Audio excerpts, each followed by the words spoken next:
రామ జయ జయ రామ శ్రీరామ జయ జయ రామ శ్రీరామ జయ జయ రామ శ్రీరామ జయ జయ రామ శ్రీరామ జయ జయ రామ శ్రీరామ జయ జయ రామ జయ జయ రామ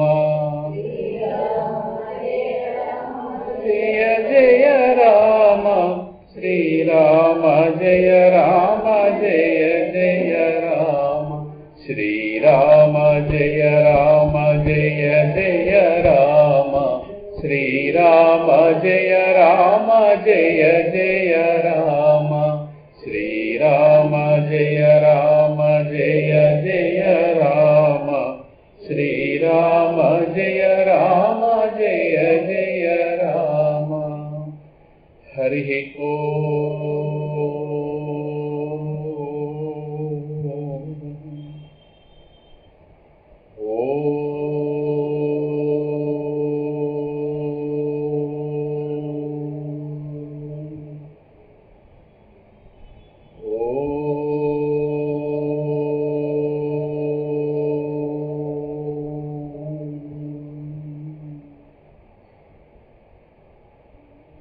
अंतरायतिमिरोपशान्तये शान्तपावनमचिन्त्य वैभवम् तं नरं वपुषि कुञ्जरं मुखे मन्महे किमपि तुन्दिलं महः सत्यं विधातुं निजभृत्यभाषितं व्याप्तिं च भूतेषु अखिलेषु चात्मनः अदृश्यतात्यद्भुतरूपमुद्वहन् स्तम्भे सभायां न मृगं न मानुषम् प्रह्लादवरद नरहरि नमो नमो दयानिधे प्रह्लादवरद नरहरि नमो नमो दयानिधे प्रह्लादवरद नरहरि नमो नमो दयानिधि प्रह्लादवरद नरहरि नमो नमो दयानिधि नमो नमो दयानिधि नमो नमो दयानिधि श्री सिंहाद्रिनाथाय नमः। ఈ సంసారం ఎంతసేపు ఎంతసేపు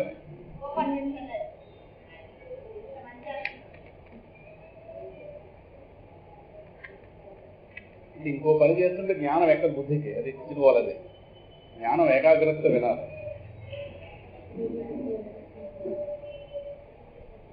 తర్వాత ఎవరో చేస్తారు రేపు ఇంద్రియాల చలనం ఆపితేనే బుద్ధి అంతా శ్రవణం మీదకి వస్తుంది. లేదంటే శ్రవణం వృధా అయిపోతున్నాను వస్తుంది. సభాయ నమః 222 పేజీ. తేడా పిల్లవాడు ప్రహ్లాదుని చూస్తున్నాం కదా. అందులో 3వ లక్షణాన్ని పరిశీలించబోతూ ఆపాం.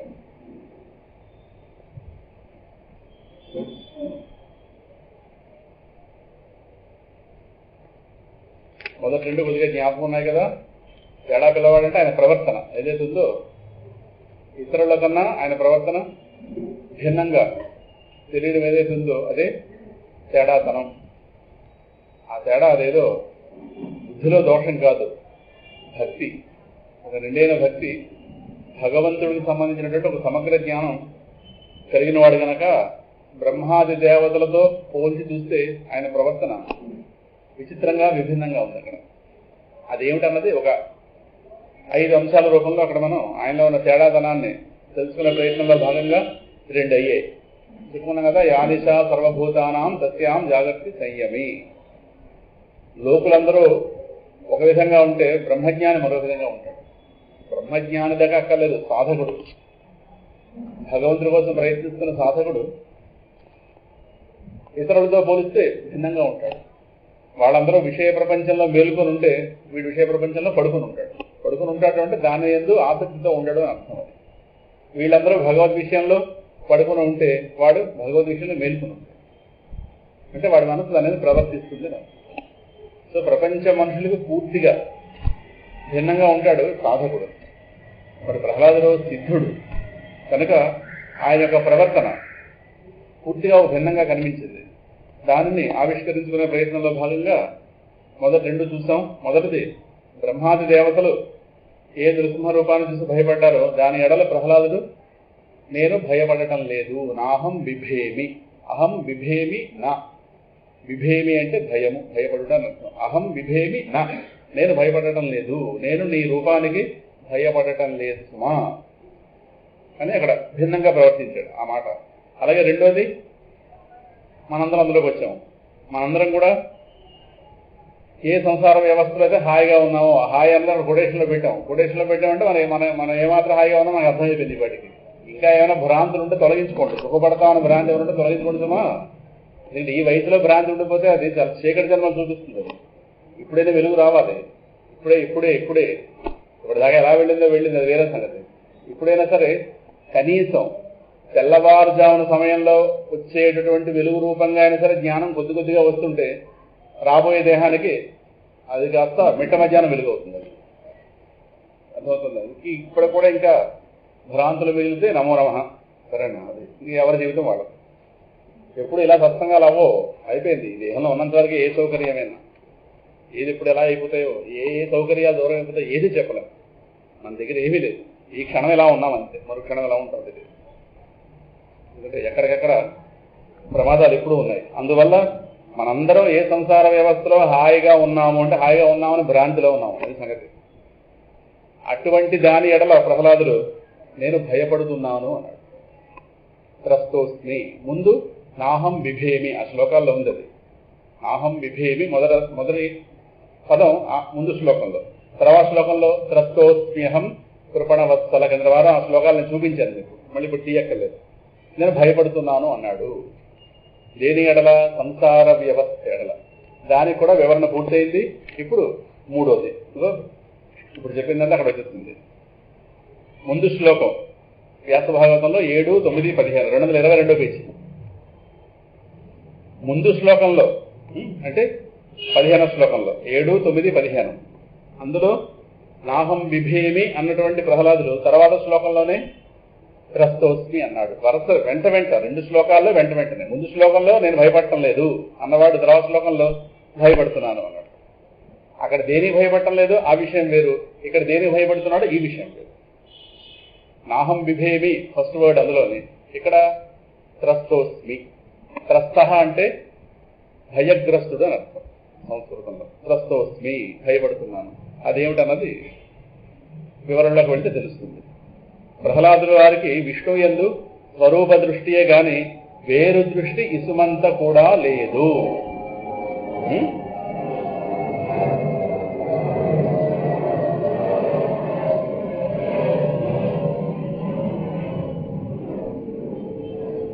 స్వరూప దృష్టియే గాని వేరు దృష్టి ఇసుమంత కూడా లేదు.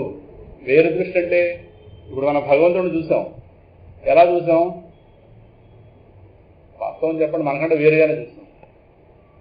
ఆయన గొప్ప అయినా మనం తక్కువ వాళ్ళం అని వేరుగానే చూసాం. ప్రహ్లాదుడు అలా చూడు. అదే ప్రహ్లాదుడు స్వరూపంగా చూస్తాడు. ఆ దృక్కోణమే తేడా పూర్తిగా అర్థమవుతుంది. స్వరూపం అంటే నేను నీవై ఉన్నావు, నువ్వు నేనై ఉన్నాను, ఇది స్వరూపం. మట్టి పాత్రకి మట్టి ఏమవుతుంది? స్వరూపం అవుతుంది. పాత్రకి మట్టి ఏమవుతుంది? స్వరూపము. రూపము స్వరూపము. పాత్ర రూపము, మట్టి స్వరూపము. అంటే ఏది లేకపోతే ఈ రూపాలు సిద్ధించే అవకాశం లేదో దాన్ని స్వరూపము అంటారు. అంటే రూపము యొక్క యథాంశ స్థితి స్వరూపం, స్వరూపం. సో భగవంతుని చూడగానే ఆయన భిన్నంగా చూడు. నువ్వు ఉంటే కదా నేనున్నానంటే నువ్వు ఉన్నట్టు లెక్క. నీకు నాకు అభేదం ఈ స్థితిలో చూస్తాడు. అందువల్ల విష్ణువు ఏందని స్వరూప దృష్టి కానీ వేరు దృష్టి ఇసుమంత కూడా లేదు. మనకి ఎంతెంతగా భగవంతుని స్వరూప దృష్టి పెరిగితే అంతగా పరమాత్మ మన చుట్టూ ప్రదక్షిణ చేస్తాడు. అంతగా చేస్తాడు. అందులో సందేహమే లేదు. ఇంకా మీరు వెనకాల మీరు సప్తంగానికి వస్తున్నారు, మీరు పుస్తకాలు తేవక్కర్లేదు, ఆయన పడుకోవచ్చాడు కదా. మీరు అడుగు ముందు వచ్చేస్తే సరిపోతుంది. వెనకాల మొత్తం పడుకోవచ్చు, కళ్ళద్దాలు, సెల్ ఫోను, మొత్తం ఏది, వాటర్ బాటిల్, మీకు ఏ అవసరాలు, బీపీ ట్యాబ్లెట్ అవసరం అయితే ఇవన్నీ వెనకాల మొత్తుకోవచ్చు. సందేహం లేదు అందులో. అందరికీ మామూలు పిల్లవాళ్ళ కనిపిస్తాడు, మనవాడు అంటుంటారు మీరు, కానీ మీ తెలిసి వాడేవాడు అందించి పెడిపోతారు. పక్కనే ఉంటాడు లాగా, ఇలా ఉంటాడు లాగా. ఆ స్థితి మీ అందరూ సంపాదించాలి. మీరు మోసురావడం గొప్ప కాదు, వాటిని తెప్పించాలి. ఆ విష్ణువే నరహరిగా దర్శనమిచ్చాడు గనక ఆ రూపం ఎంతటి భయంకరమైన దానికి ఆధారమైన తత్వము. చూడాలి, పుస్తకం చూడాలి. యువి గారు పుస్తకం చూడకపోతే కుదరదు. ఇంట్లో ఎలాగో చూడరు, ఎక్కడైనా చూడాలి. ఆ విష్ణువే నరహరిగా దర్శనమిచ్చాడు గనక నరహరి, నరుడు హరి రెండింటి రూపాల యొక్క మేళవింపు. ఆ రూపం ఎంతటి భయంకరమైన దానికి ఆధారమైన తత్వం తన స్వరూపమే గనక ప్రహ్లాదునిలో భయ ప్రసక్తి లేదు. ఆయన ఆ సమయానికి ఏదో ఒక అవసరం కొద్దీ భయంగా కనిపిస్తున్నాడేమో కానీ తాను తన యొక్క స్వరూపం అనే జ్ఞానం ఉంది కనుక ఈయనలో భయ ప్రసక్తి లేదు, భయపడే ప్రసక్తి లేదు. మరి వాళ్ళందరూ భయపడ్డారే, వేరుగా చూశారు కనుక ఇది మనం చెప్పుకున్నాం. అందున మనం ఏదైనా ఒకానొక గొప్ప స్థాయి దాన్ని దర్శించి ఉన్న పిమ్మట దానికన్నా తక్కువ స్థాయి దాన్ని చూస్తే అంతగా ఆశ్చర్యం కలగదు. ఈయన గారు ఏదో గొప్పదాన్ని చూసేట, గొప్ప భయంకరమైన దాన్ని, దానితో పోలిస్తే ఈయన గారి భయంకరత్వం పెద్ద విషయం కాదు. అది చెప్పుకున్నాం కదా గత వారం. అమెరికాలో శానిటేషన్ చూసిన వాళ్ళు విశాఖపట్నంలో శానిటేషన్ పెద్ద విషయం ఏం కాదు. అమెరికా చూడకపోతే విశాఖపట్నం అబ్బాయి ఎంత శుభ్రంగా ఉందనుకోవాలి, కానీ అమెరికా చూసిన తర్వాత విశాఖపట్నం శానిటేషన్ పెద్ద ఏం కాదు, మామూలుది. అలాగే ఈ పిల్లవాడు ఒక గొప్ప స్థాయిని దాన్ని దర్శించున్నట్ట, దీన్ని బాగా భయంకరమైన దాన్ని, దాంతో పోలిస్తే ఈయన గారి భయంకరత్వం ఏం కాదు. ఆ మాట అనేసాడు ఆయన. అది పెద్ద చలించం కూడా. అదే శ్రీ ప్రహ్లాదుడి పరిస్థితి. ఇప్పుడు రోజు విమానాలు తిరిగేవాడికి విమానం ఎక్కడం గొప్ప చిత్రమే ఉంది. మొదటిసారి విమానం ఎక్కడ ఇలా కిటికీలో చూసేసి ఇలా వేరెత్తిపోయి అలా తెల్లారితే విమానంలో తిరిగేవాడికి మన ఆర్టీసీ బస్ ఎక్కి అలా ఉంటాం. అలా వాడి కిటికీ పక్కన వచ్చింది, ఎక్కడ వచ్చింది చూడ, వాడు ఎక్కగానే పడుకుంటాడు. మనకు నిద్ర ఉండదు, పక్క వాళ్ళు నిద్ర ఉండేమో. మనకు కుతూహలం, ఎలా ఎగురుతోంది, ఇలా ఈవిడ ఎలా నడుస్తుందా, ఏరు వస్తుంది. మొదటిసారి ఎక్కిన వాడికి ఇలాగే ఉంటాయి, రోజు వెళ్ళేవాడికి ఏముంటుంది. అలాగే ఈ పిల్లవాడికి స్వామి యొక్క భయంకరత్వం ఏమీ చేయలేకపోయింది. చెప్తాడు ఏమిటో అంటే, శ్రీ విష్ణువు ఎంతటి భయంకర నరహరి వేషం ధరించినా అది ప్రహ్లాదుని కదిలించలేకపోయింది. కారణం ఏంటంటే చెప్తాడు. అందుకే దాని దగ్గరికి తాను అవలేలగా వెళ్ళిపోయాడు. అవలేలగా ఏ ఒకంత భయం లేకుండా తన దగ్గరికి తాను వెళ్ళిపోయినట్టుగా వెళ్ళిపోయాడు. అది గొప్ప, ఇంత భయంకర రూపం దగ్గరికి. ఎందుకంటే పోతన గారు భాగవతంలో చెప్తారు, చాలా బాగా చెప్పారు పోతన గారు. మీకు ఆ పద్యం కూడా చూపిస్తే సంతోషిస్తారు కదా మన పోతన గారు పద్యం మనకు రాకపోతే ఎలా అవుతుంది? ఖరదంశ్రా భృగుటి తటా నఖయున్ ఉగ్రధ్వానయున్ రక్త కేసరయున్ దీర్ఘతరాంతర మాలికయున్. చెప్తాను 138. ఖరదంశ్రా భృగుటి తటా నఖయున్. ఇంకా పొగిడేట ఆ రూపాన్ని చూసి, ఖరదంశ్రా భృగుటి తటా నఖయున్ ఉగ్రధ్వానయున్ రక్త కేసరయున్ దీర్ఘతరాంతర మాలికయు భాస్వన్నేత్రయున్నైన నీ నరసింహాకృతి చూచి నే వెరవా. అంటే ఆ రూపంలో ఏమిటంటున్నాయి? ప్రేగుల మాలలు ఉన్నాయట, ఇంకా నెత్తూరు అంటుకున్న జూలు, ఉగ్రమైన నేత్రాలు, సరేనా, ఇంకా స్వామి నుంచి గర్జనలు వస్తున్నాయి, భీకరంగా ఉంది రూపం, మెళ్ళలో ప్రేగుల మాలలు వేసేసుకున్నాడు. ఇవన్నీ చూస్తే ఎంత బాగుందో నీ రూపం అంటున్నాడు పిల్లవాడుగా. ఎర్రటి కళ్ళు, అగ్ని లాంటి నాలుక, ఆ నాలుక పైకి తీస్తున్నట్ట లోపల పెడుతున్నట్టు ఇలాగా అగ్ని జ్వాల పైకి వస్తున్నట్టు ఉందిట. చక్కగా ఉన్న కోరలు మెరుస్తున్నాడు, తెల్లగా స్వచ్ఛంగా ఉన్నాడు కోరలు, ఉగ్రమైనటువంటి ముఖం. ఎంత బాగుందయా ఇది రూపం, చాలా బాగుంది అన్నట్టు. అది గొప్ప. ఇదేమిటిది భయంకర రూపం బాగుందనడం ఏంటి? అది గొప్ప. కారణం దీనికంట భీకరమైందని ఉదాహరణ చూస్తున్నాను, దాంతో పోలిస్తే నీ రూపం పెద్ద భయంకేం కాదు. ఏమిటది? పూర్ణ క్రూర దుర్వార దుర్భర సంసారదవాగ్నికి వెరతు నీ పాదాశ్రయం చేయవే. మళ్ళీ రండి పుస్తకం దగ్గర 22 పేజీ దగ్గరకు వస్తే, ఎందుకంటే ఆయన చెప్తున్నాడు దాని దగ్గరికి అవలేలగా వెళ్ళగలిగాడు. కారణం దానికన్నా ఘోర భయంకరమైన సంసార వ్యవస్థను చూస్తున్నాడుట తాను. అన్నిటికన్నా ఘోరమైంది ఏది? మనందరం ఎందులో హాయిగా ఉన్నామో అది వాడికి పొరట. అది మనతో పోల్చుకుందాం, హాయిగా ఉంటుంది ఎగోలు ఉండదు. మనందరం ఎందులో హాయిగా ఉన్నామో లేదు ఎందులో హాయిగా ఉండే ప్రయత్నంలో ఉన్నామో ఏదైనా పర్వాలేదు. ఎందులో అయితే మనం హాయిగా ముచ్చట్లుగా చెప్పుకుంటున్నాము, ఎందులో అయితే శాంతిని వెతుక్కుంటున్నాము, అందులో ఆయన గారు దాని ఎడల భయంతో ఉన్నట్ట. దానికన్నా ఘోర భయంకరమైన సంసార వ్యవస్థను చూస్తున్నాడుట. ఏంటి సంసార వ్యవస్థలను భయంకరత్వం? మనందరూ బాగానే ఉన్నాగా, ఏంటి భయంకరత్వం? మనందరూ బాగున్నాం లేదా? బాగున్నారు కూడా కూర్చోలేదు, మీరు కూర్చున్నారు బాగున్నాను కాబట్టి నేను వచ్చాను. బాగున్నాం లేదా? బాగున్నాం. ఎక్కడైతే మీరు ప్రహ్లాదుడు కనిపించి అడిగితే బాగున్నామని చెప్పండి. కంగారు పడి మీరు వాడు ఆడేమనుకుంటాడని చెప్పి ఇంకోలో చెప్పకండి, బాగున్నామని చెప్పండి. అనసూయ గారు బాగున్నారు కాబట్టి వచ్చారు కదా, ఉండకపోతే ఎలా వస్తా కదా. అందువల్ల ఏమిటో భయం అంటే మహానుభావుడు చూద్దాం ఏమిటో. సంసార వ్యవస్థలో భయంకరత్వం ఏమిటి?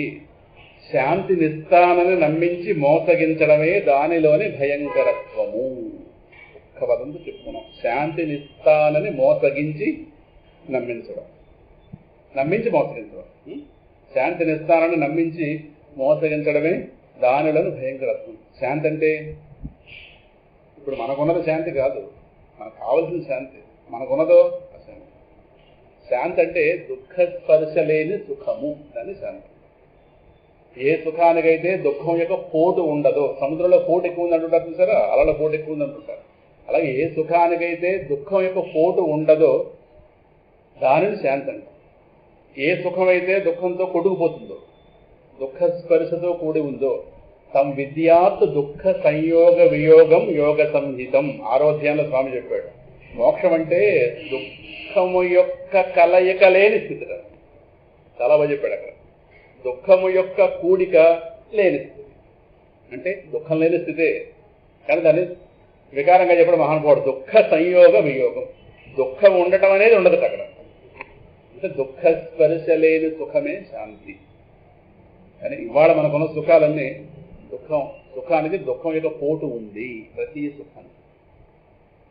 సో దుఃఖ పోటుతో ఉన్నటువంటి సుఖాలని అశాంతి అంట. కానీ మనం ప్రపంచంతో సంబంధం పెట్టుకున్నది ఈ సుఖం కోసం కాదు, దుఃఖ స్పర్శ లేని సుఖం కోసం. దుఃఖం రావాలని ఎవరూ కోరుకోం, కానీ వస్తుందా లేదా? కానీ ప్రపంచం ఏం మోసగిస్తుంది? దుఃఖం లేని సుఖాన్ని ఇస్తాననే మోసగిస్తుంది. కానీ తిరిగిచ్చేది ఏముంది? ఇంతగానే ఏమనుందామో జీవితం మొదలు ఇప్పటిదాకా చూసుకుంటే ఏ సుఖానికైనా దుఃఖ స్పర్శ ఉంది.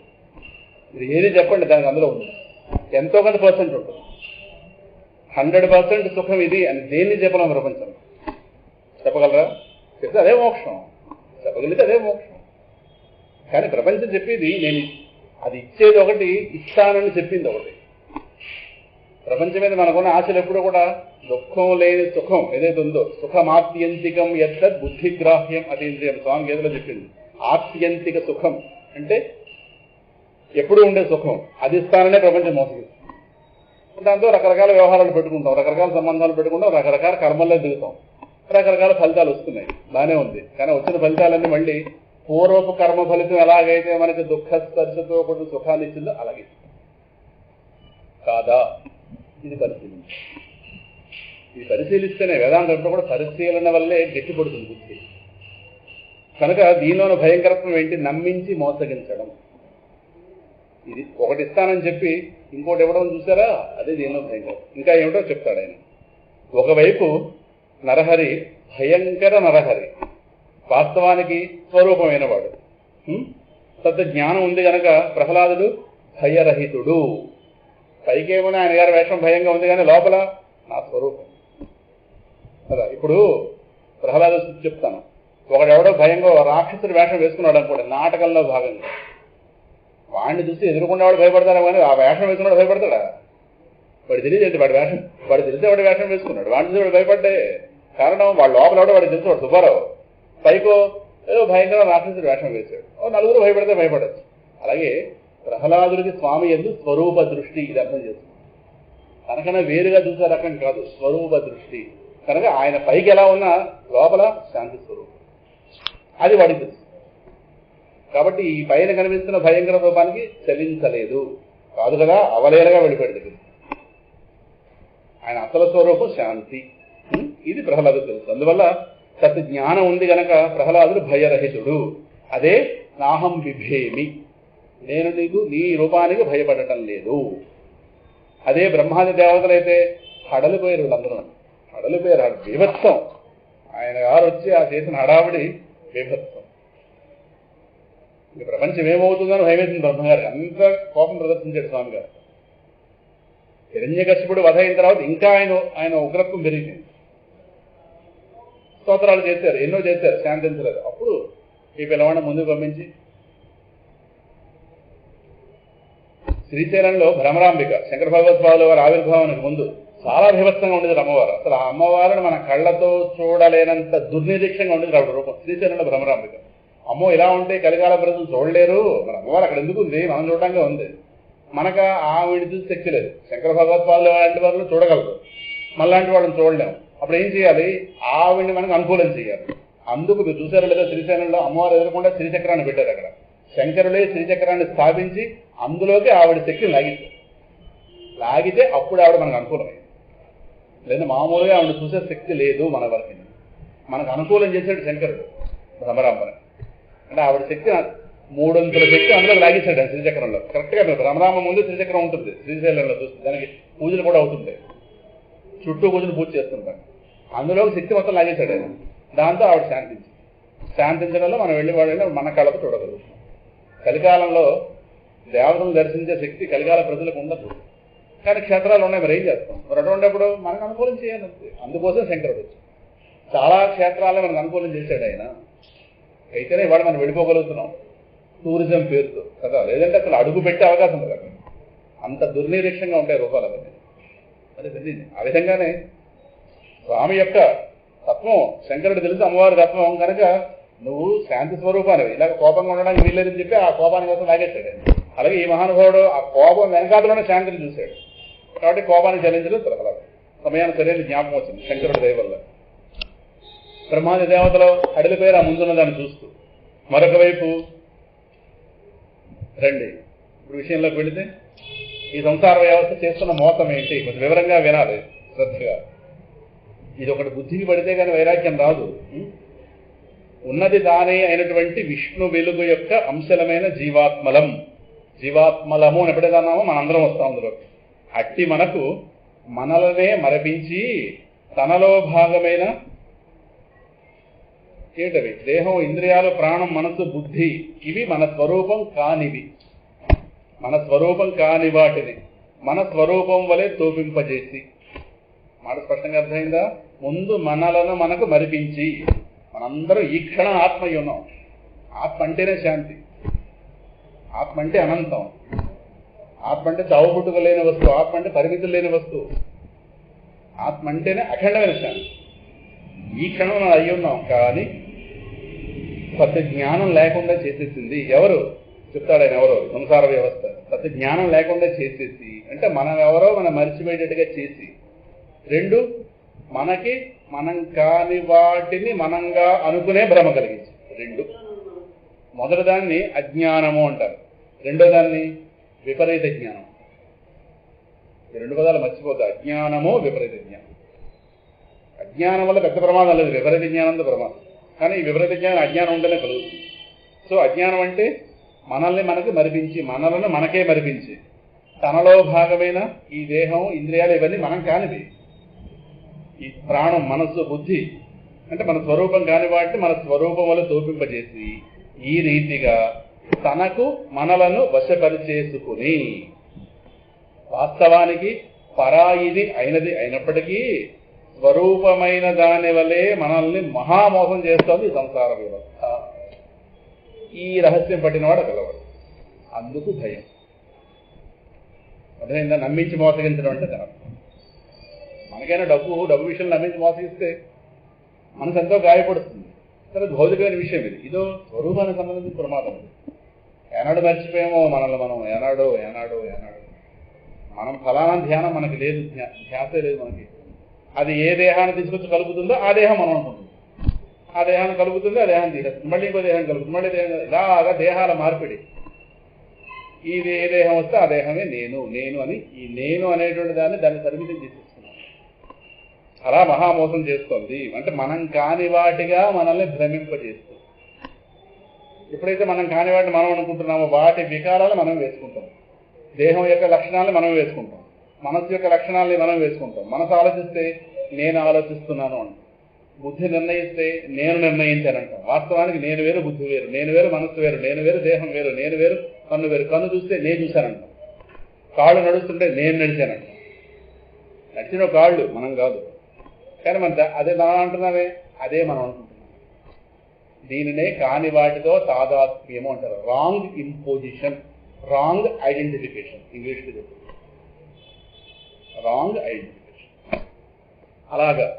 అలాగా తనలో భాగమైన వాటితో మనల్ని కల్పించి ఈ విధంగా తనకి మనల్ని వశపరిచుకుని, వాస్తవానికి పరాయిదే కానీ మన స్వరూపమైన అసలు స్వరూపమైన భగవంతుని దూరంగా పెట్టిస్తుంది. అది స్వరూపం కాదు, కానీ స్వరూపంలా మనల్ని మోసం చేస్తూ మహామోసం చేస్తుంది. మహామోసం చేస్తుంది. అర్థమవుతుందా? ఏనాడు దీని మత్తులో పడిపోయామో బయటపడాలనే ధ్యాసే కలగదే. అయ్యో అయ్యో అయ్యో, ఏనాడు పడిపోయామో, ఏనాడో ఈ దేహంలో పడలేదు. ఈ దేహం రావడానికి ఎన్ని కారణాలు ఉన్నాయి అనగా, ఏనాడు పడ్డామో, ఏనాడు పడిపోయామో చెబితే వినం. అది అలాగే రాశాను, ఎందుకు నేను వేరే చెప్పక్కర్లేదు, చాలా వివరంగా రాశాను. ఇందులో బయటపడాలనే ధ్యాసే మనకు కలగదు, అది కలగనివ్వదు, మనంతరం మనకు కలగదు. ఎందుకంటే దాని వశంలో ఉన్నాం. అదెలా కలగనిస్తుంది అది పూర్తిగా? ఇప్పుడు మత్తు మంది పుచ్చుకున్నాక మత్తు చేతిలో గడిపాం మనం. మత్తు మంది ఎలా చెప్తే అలా ప్రవర్తన కదా. ఇది పెద్ద మత్తు, సంసారం అనే పెద్ద మత్తు. అది కలగనివ్వదు, మనంతరం మనకు కలగదు. ఎవరైనా తెలిసిన మహాత్ములు చెప్తే వాళ్ళని శత్రువులుగా తోపింపజేసి దూషింపజేస్తారు. మీకు పని పాటు లేదా అనిపిస్తుంది. ఇలా మాట్లాడే ఓడి మంది ఉన్నారు. అది ఏం చేస్తాం, మహాత్ములు పడతారు అన్నమాట. వాడు అజ్ఞానం అలా మాట్లాడిస్తుంది అని వాడు క్షమిస్తారు. ఇంకా ఎలా మాట్లాడిస్తుందో చూడండి మన చేత. ఇలా అంతు తెలియని జన్మల్లో త్రిప్పుతూ ఏమార్చేస్తోంది. అంతులేని జన్మల్లో ఇలా తిరుగుతున్నామనే తెలియదు, జనన మరణ చక్రంలో తిరుగుతున్నాం. ఇలా చేస్తున్నది అయినప్పటికీ చూడండి, ఈ మాటలన్నీ లోపల ఉంటాయి. ఏ జన్మగా ఆ జన్మ ఇదే ఆఖరు, దీనికి ముందు జన్మ లేదు, దీని తర్వాత జన్మ కలగడం అనే ప్రసక్తి లేదు. ఉంటే తెలుస్తుంది కదా, ఏదో పని లేని వాళ్ళు కల్పించిన మాటలు అని ఇలాంటి భ్రమలు కలిగింది. పని లేని 10 మంది కూర్చుని ఇలాంటి మాటలు తయారు చేశారు. పని లేని 10 మంది వారు అలాంటి వాళ్ళు అందరూ కూర్చుని తయారు చేశారు. శంకర భగవత్పాల్ వారు, రమణుల వారు వీళ్ళందరూ కూర్చుని తయారు చేశారు. అది వాళ్ళు మాట్లాడేది ఏంటంటే, ఉంటే మనకే తెలిసేది కదా. అయితే ఒక్కటి తెలియాలి, మనకి తెలియనివన్నీ లేనివి కాదు ప్రపంచంలో. మన బుద్ధి ఏపాటిది, మన బుద్ధి యొక్క వైశాల్యం ఏపాటిది, బుద్ధి యొక్క నాణ్యత ఏపాటిది. తెలిసిన విషయం అయితే ఇవాడికి ఏనాడో సవరించుకుందాం, కానీ మనకు తెలియనివన్నీ చాలా ఉన్నాయి ప్రపంచంలో. అలాగే మనకు తెలియని రహస్యం మన స్వరూప విషయంలో జరుగుతున్న ప్రమాదం ఇది. ఇదే కనుక అబద్ధం అయితే శాస్త్రం చెప్పదు కదా. ఒక 3 పాయింట్లు చెప్పుకుని ముందుకు వెళదాం. అజ్ఞానం 3 రకాలుగా పెడదారి పెట్టిస్తుంది. 3 రకాలుగా.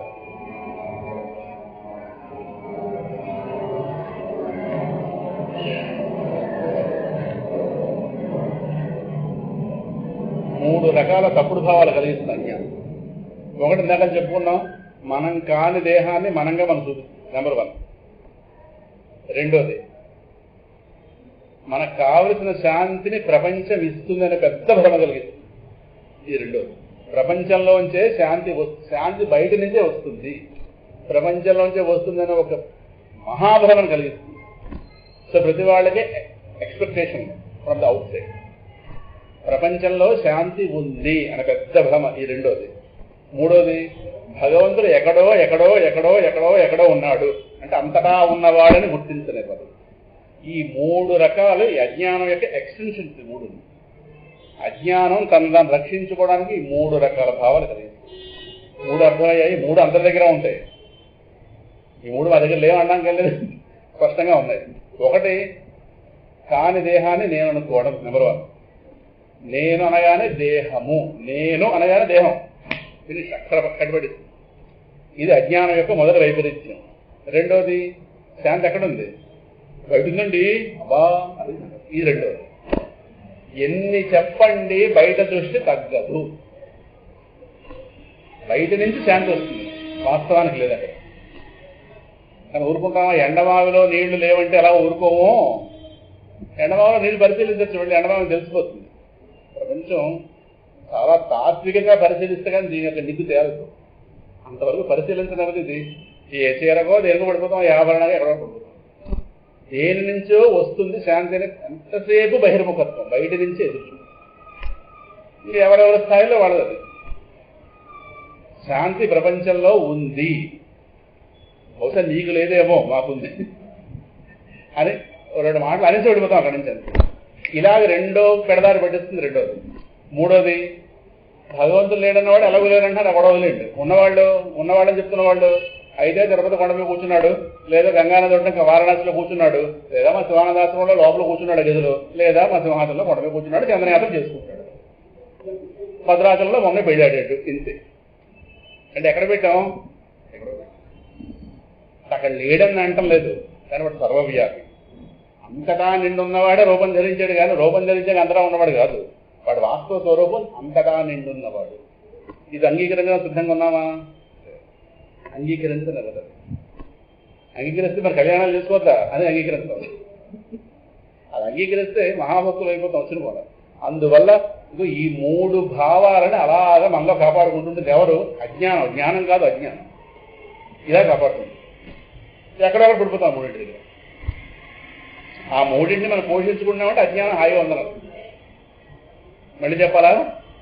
మీరందరూ ఎక్స్పర్ట్స్, మళ్ళీ మీరు చెప్పక్కర్లేదు. మీకు రెండోసారి చెప్పడం అంటే మీ అందరిని అవమానపరచడం పడింది కదా.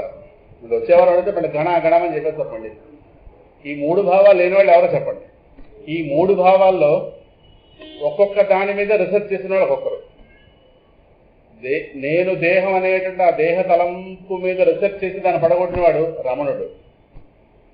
ప్రపంచంలో శాంతి ఉంది అనే భ్రమ ఉందే, ఈ భ్రమని ప్రపంచం యొక్క విశ్లేషణతో ప్రపంచం యొక్క వాస్తవికతను బయటపరిచి దాన్ని పడగొట్టినవాడు శంకరుడు, శంకర భగవత్పాదుల వారు. మూడోది, పరమాత్మ సర్వవ్యాపి అన్నదాన్ని లోకాన్ని నిరూపించిన వాడు ప్రహ్లాదు. ముగ్గురు మూడింటికి ప్రతి. రమణుల వాదికి వెళ్తే ఇదే మాట్లాడతారు. ఇప్పుడు నువ్వెవరో తెలుసుకో, నువ్వు కానిదానిగా నువ్వు నిన్ను భ్రమపడుతూ ఏదేదో మాట్లాడితే సత్యం ఎలా అవుతుంది? అది ముందు తమరెవరో తమరు తెలుసుకుంటే, తమరెవరు తమరి జ్ఞానం కలిగి ఉంటే అటు పెమ్మట ఇంకేమైనా ఉంటే మాట్లాడతాం. మనం వెళ్ళి గబా మాట్లాడిపోతాం ఆయన దగ్గర. ఆయన అంటారు మాట్లాడే నువ్వే అబద్ధం, ఇంక నువ్వు మాట్లాడే అబద్ధం కాబట్టి ఎలా అవుతుంది ఆయన మాట్లాడరు. ఇంక మిగతా విషయాలు ఏమి నిన్ను నువ్వు కరెక్ట్ చేస్తుండ్రా, అప్పుడు మిగతా మాట్లాడు. ఆయనకు అర్థమైపోతుంది మనం తప్పుడు స్వరూపంతో ఉన్నామని. మనం దేహం కాదని మనకు తెలియదు, ఆయన తెలుసు. ఎవరు? రమణుడు తెలుసు. అందువల్ల కరెక్ట్ యువర్ సెల్ఫ్, నువ్వెవరో తెలుసుకుంటారా. అటు పెమ్మట ఇంకేమైనా తెలుసుకోవడం ఉంటే మాట్లాడతాం. మనం వాస్తవానికి మనం ఎవరో మనం తెలిస్తే ఇంక తెలుసుకోవడం ఏం లేదు. కానీ ఈ లోపు అదొకటి తెలుసుకోవడం మనిషికి ఈ పుస్తకం తిరిగేసి ఆ పుస్తకం తిరిగేసి ఏదో మాట్లాడేస్తుంటే అజ్ఞానం పెరిగిపోతుంది. అందువల్ల ఆయన మిగతా అది ఏది ఎంకరేజ్ చేయడు. ఆయన నిన్ను నువ్వు తెలుసుకో, నో దై సెల్ఫ్, నో యువర్ సెల్ఫ్. దాని మీదే వెళ్ళింది ఆయన బోధంతా కూడా. అంటే మిగతా రెండు విషయాలు తెలియని కదా ఆయనకి. ప్రధానంగా దాని మీద, దాని అంటారు స్పెషలైజేషన్ అంటారు, దాని మీద వెళ్ళింది. ఇంకా శంకర భగవత్పాదుల వారు ఈ ప్రపంచం ఏమిటో తెలిసేశారు అంతే. విశ్వం త్యక్వా స్వప్న విచారం కస్త్వం కోహం కుత ఆయాతః కామే జననీ కోమే తాతః ఇతి పరిభావయ సర్వమసారం ఇతి పరిభావయ సర్వమసారం విశ్వం త్యక్వా స్వప్న విచారం భజ గోవిందం భజ గోవిందం గోవిందం భజ మూఢమతే. రాత్రి కలలో దర్శించిన స్వప్నం ఎంత సత్యమో ఇది కూడా అంతే సత్యం. కళ ప్రపంచం ఏది? మెలుకున్నాక కళ సమయంలో అది సత్యం అనిపించింది. మరి అప్పుడు ఈ ప్రపంచం ఏమైంది? లేదుగా. సత్యమైతే ఉండాలిగా. ఆర్గ్యుమెంట్ చేస్తే అప్పుడు తెలుస్తుంది. మెలకు ప్రపంచమే కనుక సత్యమైతే స్వప్నంలో కూడా ఉండాలి. మెలకు ప్రపంచం కనుక సత్యమైతే గాఢ నిద్రలో కూడా ఉండాలి. ఏది ఎక్కడుంది? ఇది కేవలం మెలకువగా పరిమితం. ఒక దగ్గర ఉండి ఒక దగ్గర లేనిది సత్యం కాదు. సత్యం కానిది సత్యమైన సుఖాన్ని ఎలా ఇస్తుంది? పోయిన ప్రపంచం మొత్తం ప్రపంచాన్ని పడబడి పడిచాడు మహానుభావుడు. ప్రపంచం సత్యం కానడు మన శాంతం ఎలా ఇస్తుంది? ఇది పిచ్చి ప్రపంచం, సత్యం కాదు. కానీ మన ప్రపంచ భ్రమ ఆగదు, వచ్చిన పోరాది. ఎంతసేపు సమస్య రాగానే పరిష్కారం బయట చూస్తాం. ఎప్పుడైనా అంతర్యామంతో మాట్లాడామా? ఇంత వేదాంతం విన్నాం ఎంత రాదు ఎప్పుడైనా? నిజమైన భక్తుడు పైకి చూడ్డు, హృదయంలో అంతర్యామంతో మాట్లాడతాడు. సమస్య వచ్చింది, పరిష్కారం నువ్వే చెప్పు. పరిష్కారం బయట నుంచి వస్తుంది, కానీ బయట నుంచి తేవలసిన వాడు లోపల ఉన్నవాడు. ఎవడో వీడో వాడు సహాయం అందిస్తారు కరెక్టే, కానీ మనం ఎదురు చూస్తే సహాయం రాదు. లోపల అంతర్యామి వాళ్ళని ప్రేరేపించి మనకు సహాయం చేయాలి. వాళ్ళ హృదయాల్లో కూడా ఉన్నది వాడే, వీడి హృదయంలో కూడా వాడే. అప్పుడు వాళ్ళని చూడగానే వీడికి సహాయం చేద్దాం అనిపింపజేస్తారు. మనం ఎప్పుడైనా హృదయంలోని పరమాత్మ యొక్క తలుపు తట్టేమా? ఇలాగా పక్కింటే వాడు తలుపు తడతాం. వదినా వదినా వదినా కష్టం వచ్చింది వదినా. హృదయంలో అంతర్యామి తలుపు తట్టచ్చుగా. వదిన అంతకన్నా రక్షించేస్తుందా? వదిన ఊరని కష్టాలు ఉన్నాయి. కానీ ఎంతసేపు వదిన చూపులే కానీ అంతర్యామి చూపు ఉండదే. ఇది బయట నుంచే ఏదో వస్తుందని ఎదురు చూపు ప్రపంచం. ఈ ప్రపంచం మోసం చేసేస్తుంది నాకు. ఇంకా మూడోది ఇందాక చెప్పాను కదా, పరమాత్మను కూడా పరిమితం చేసేస్తున్నాం. బయట విన్నాను పెట్టడం అలవాటు పడ్డాం, కానీ సర్వవ్యాపి అర్థం చేసుకోలేదు. ప్రాణస్వరూపంగా దగ్గర ముక్కు దగ్గర ఉన్నవాడు ఎవడు? వాడు కాదా? ప్రాణ, ప్రాణద, వైకుంఠ, పురుష, ప్రాణ. లోపల ప్రాణస్వరూపంగా ఉన్నవాడు వాడే. జీవనం సర్వభూతేషు, 7వ అధ్యాయం భగవద్గీత. ఈ దేహంలో జీవితం, జీవనం అనే లక్షణంగా ఉన్నవాడు ఎవడు? పరమాత్మే. నీటిలో రుచిగా ఉన్నవాడు ఎవడు? పరమాత్మే. కానీ దగ్గరగా చూడటం లేదా పరమాత్మను, దూరంగా అలవాటు పడిపోయాం అలాంటి దృక్పథాలు. అంటే అజ్ఞానం ఈ 3 రకాల దృక్పథాలని కలిగించి సేవ్ అయిపోతుంటుంది.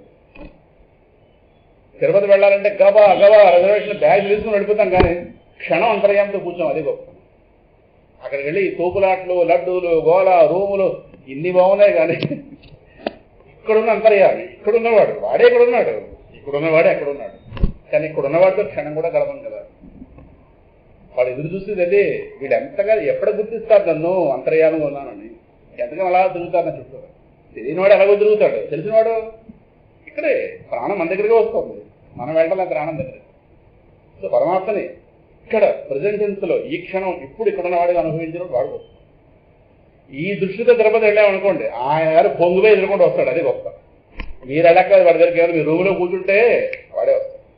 వాడి కోసం వస్తాడు, కారణం వీడని గుర్తించాడు. ఓ తొండమాన్ చక్రవర్తి ఇలాంటి వాళ్ళందరికీ స్వామికి దర్శనం ఇవ్వలేదు, వాడు సేవలు చేశాడు వాళ్ళందరికీ. వాళ్ళ పేర్లు చెప్పుకుంటున్నాం ఇవాళ రోజున. ఆకాశరాజు వీళ్ళందరికీ స్వామి సేవలు చేయలేదు, కారణం వాడు పరమాత్మను అర్థం చేసుకున్నారు. అన్నమయ్య వీళ్ళందరికీ అర్థమైన భగవంతుడు వేరు. మనకు అర్థమైన వాడు ఆ 4 గుమాలు అవసరం ఉన్నవాడే మనకు అర్థమయ్యాడు. ఇంకా తోపులాటలు, కంగాడేది నాలా కావాలి. అర్థం చేసుకోవాలి, ఎదగాలి. భగవంతుని అర్థం చేసుకోవడానికి ఆ రోజు ఎదగాలి. అజ్ఞానం యొక్క 3 రకాల స్థితులు, ఈ 3. ఇక్కడెక్కడో అజ్ఞానం ఆగదు. ప్రహ్లాదుడు స్వామిని స్తంభం నుంచి బయటకు రాడంటే స్వామి యొక్క సర్వవ్యాపకత నిరూపించడం లేదా? ఒకసారి పరమాత్మ సర్వవ్యాపక, ఒకసారి ఆ భావన బుద్ధి ఒకసారి తగిలితే గాలి తగిలినట్టుగా చర్మానికి ఎంత ఆనందం వస్తుందో. ఈ క్షణం ఇక్కడ ఉన్నాడు పరమాత్మ. అనుభవించద్దా? ఎదురుకుంటే పాయసం పెట్టుకుని చూస్తూ ఊరుకుంటామా? అనుభవించాం. పరమాత్మ ఎందుకు అనుభవించలేకపోతున్నాం? ఎంత జ్ఞానం మన ముందుంది. ఏది ఆ డైరెక్షన్ నడిపిన వాళ్ళు లేరు, మనం నడుపుతున్నాం, మనం ఒప్పుకోము. మన కాళ్ళు ఎక్కడ కూర్చుంటే మన కాళ్ళు కూర్చోలేవు, అలా తిరగడానికి అలవాటు పడ్డాయి. ఇది అది అది ఇది ఇది కూర్చుంటే కానీ జ్ఞానం ఎక్కదు. మనసు చెప్పలేదు. అంటే ఈ 3 మన యొక్క నిర్ణయాలు మన బ్లడ్లో ఒక జనరేషన్ నుంచి ఓ జనరేషన్కి, ఓ జనరేషన్కి ఇలాగా ఇది ఒక కలరా వ్యాధిలో వస్తే ఈ 3 భావాలు. నాన్నగారు నేనైనా దేహం అనుకుంటున్నాడు, కొడుకు దేహం అనుకుంటాడు, తల్లో దేహం. ఇదో జాడ్యం. భగవంతుడు అక్కడ కూర్చున్నాడు, ఇక్కడ కూర్చున్నాడు, ఇక్కడ కూర్చున్నాడు, ఇదో జాడ్యం. ప్రపంచంలో శాంతి ఉంది. నాన్నగారు సినిమాపోతాడు, కొడుకు సినిమాపోతాడు. జనరేషన్లో పాడు చేసుకుంటున్నాం. పెద్దవాళ్ళు చిన్నవాళ్ళు పాడు, సందేహాలు పాడు చేస్తారు. జ్ఞానం ఎక్కడుంది? ఎవరు చెప్తారు? వాడు వెండో వీడు వెళ్ళినప్పుడు నమో నమ ఏదో ఆవేదన కలిగి చెప్తుంటాం. ఇవన్నీ అర్థం చేసుకున్న వాళ్ళు అర్థం చేసుకుంటారు. కనుక ఏ జన్మగా ఆ జన్మ ఇదే ఆఖరు కదా. ఇలా అనుకుంటేనే అజ్ఞానం సేవ్ అవుతుంది. అది అలా తోపింపజేస్తుంది లోపల. దీని ముందు జన్మ లేదు, తర్వాత జన్మ, మనకి జన్మ వస్తుంది, మన జన్మ రాదు. దీంతో సరి ఏ గ్యారంటీ? ఏమో ఏదో దీని జన్మ కలగడానికి ప్రసక్తి లేదు. ఉంటే తెలుసు కదా, ఏదో పని లేని వాళ్ళు కల్పించిన మాటలు ఇలాంటి భ్రమలు కలిగిస్తుంటుంది. పునర్జన్మలు అనేవి ఉంటే మనకే తెలిసేవి కదా, వాళ్ళెవరో మనకు చెప్పేదేంటి అని ఇలాంటి తత్వం. దీనికి సామాజిక షణ్ముఖం గారు సరిగ్గా తగులుకున్నారు. ఆ తర్వాత ఆయన మాటే, తల్లి గర్భంలో నువ్వు ఉన్న 9 నెలల జీవితమే నీకు జ్ఞాపకం లేదే, ఇంకా పూర్వజన్మలు పునర్జన్మలు ఎలా నీ అంతటికి స్ఫురిస్తాయి? ఈ 9 నెలల లెక్క ఎక్కడ జ్ఞాపకం ఉందా? ఏదో అనుకుంటున్నా భయవచ్చామే, అందులో ఉండొచ్చామని. ఎక్కడ మనంతా మన స్పృహ లేదే. ఎవరికైనా గర్భస్థ జీవితం యొక్క అనుభూతి ఉందా? కానీ 9 నెలల అవస్థ అనుభవించి వచ్చాం. మీకు చెప్పాను కూడా, గర్భస్థ శిశువుగా ఉన్నప్పుడు మనం చేసిన ఆవేదన. గర్భోపనిషత్, ఆ ఉపనిషత్తులో ఋషి పిప్పలాదుడనే ఋషి మన గర్భస్థ శిశువుగా ఉన్నప్పుడు మనం పెట్టినటువంటి ఆక్రందన అంటే ఏడుపు, చేసిన ఆక్రందన. అక్కడ పరమాత్మ మనం పెట్టుకున్న ఒట్లు, పుట్టాక ఏం చేస్తామో మనం చెప్పిన మాటలు, ఇవన్నీ ఆ ఋషి అక్కడ చెప్పాడు. మనం చెప్పుకున్నాం ముకుందమాల స్తోత్రం. మీకు నిన్నడదే వాళ్ళ జ్ఞాపకం ఉండదు, అదృష్టవంతులు. మీ బ్రహ్మగారి శాపం ఉంది మీకు, హిరణ్యకశిపుడికి అలా శాపం, మీకు ఇలా శాపం. ఏది ఎక్కువ బుద్ధిలో నిలబడదాం, ఏది నేను చెప్పిందే నా దురదృష్టం. అది మీరు ఏదో తపస్సు చేశారు మొత్తం మీద అదృష్టం. జ్ఞాపకం ఉండాలనే ఇలా చెప్తే అప్పటికప్పటికి ఏదో ఉత్తరే అంటాం. ముకుందమాల అప్పుడు చెప్పాను, గర్భస్థ శిశువుగా మనం చేసిన ఆక్రందన సరేనా. కానీ పైకి వచ్చాక ఈ భూమి స్పర్శ వల్ల మర్చిపోయాము. భూమి స్పర్శ, ఈ భూమికి వచ్చిన తర్వాత ఈ పాపపు భూమికి వచ్చాము, పోయిందని ఆ పెట్టిన గోలంతా పోయింది. క్రూర స్పర్శ, క్రూరత్వం. దీని యొక్క క్రూరత్వం ఇంట్లోకి వచ్చినాగానే ఈ చుట్టూ ఉన్న వాళ్ళ మధ్య పడేది ఉంది. కానీ ఆ 8వ నెలలో ఉండగా మనకి గతదేహాలు జ్ఞాపకం వచ్చేయడం అంటే, అక్కడికి ఆ దేహంలో మనల్ని పడేసిన కారణాలు మనకు స్ఫురింపజేస్తాడు పరమాత్మ 8 నెలల్లో, 7, 8 నెలలు. అప్పుడు అక్కడ నానా గోళ పెట్టాం. పురా పరజనస్యార్థే కృతం కర్మ శుభాశుభం ఏకాకీతేన దహ్యామి గతాస్తే ఫలభాగినః. పూర్వదేహాల్లో పరజనస్య అర్థే, ఆ దేహాలకు సంబంధించిన బంధువులే ఆనందం కోసం కృతం కర్మ శుభాశుభం, పుణ్యకర్మలు పాపకర్మలు వాళ్ళ ఎంటర్టైన్మెంట్ కోసం చేశారు. For the sake of those people, for the happiness of those people. అంటే వాళ్ళకి ఏవో రాబట్టడం కోసం, ప్రపంచం నుంచి ఏవో సంపద రాబట్టడం కోసం పుణ్యం చేశారు, పాపం చేశారు. కర్మ అయితేనే చేస్తే ఫలం వాళ్ళు అనుభవించారు. మరి వాళ్ళ కర్మఫలం వాడు అనుభవిస్తాడు. కర్మ చేయగానే ఒక ఫలితం వస్తుంది, అది వాళ్ళందరూ అనుభవించారు, భౌతికమైన ఫలితాలు. కానీ కర్మకి ప్రేరేపించినటువంటి సంకల్పం ఉందే, దానికో ఫలితం వస్తుంది. దాని పేరే పుణ్యం పాపం. మంచి కర్మకి ప్రేరేపణ అయితే పుణ్యం, చెడ్డ కర్మ ప్రేరేపణ అయితే పాపం. ఇది ఎవడు అనుభవిస్తాడు? వాడు అనుభవిస్తారు, వాడు పోయారు.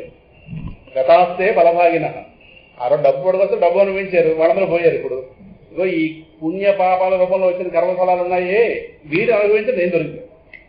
ఏకాకి తేన దహ్యామి, నేను ఏకాకినై ఆ కర్మఫలాల చేత దహింపబడుతున్నాను. ఎక్కడ? గర్భంలో ఉంది. ఎందుకంటే ఈ 8వ నెలలో ఉండగా ఆ ప్రసూతి వాయువులు తోసేస్తుంటాడు పిల్లవాడిని. పెద్ద గాలి అటు ఇటు తోస్తుంటే ఎలా ఉంటుందో, ప్రసూతి వాయువు లోపల ఆ శిశువుని అటు ఇటు కదిపిస్తుంది.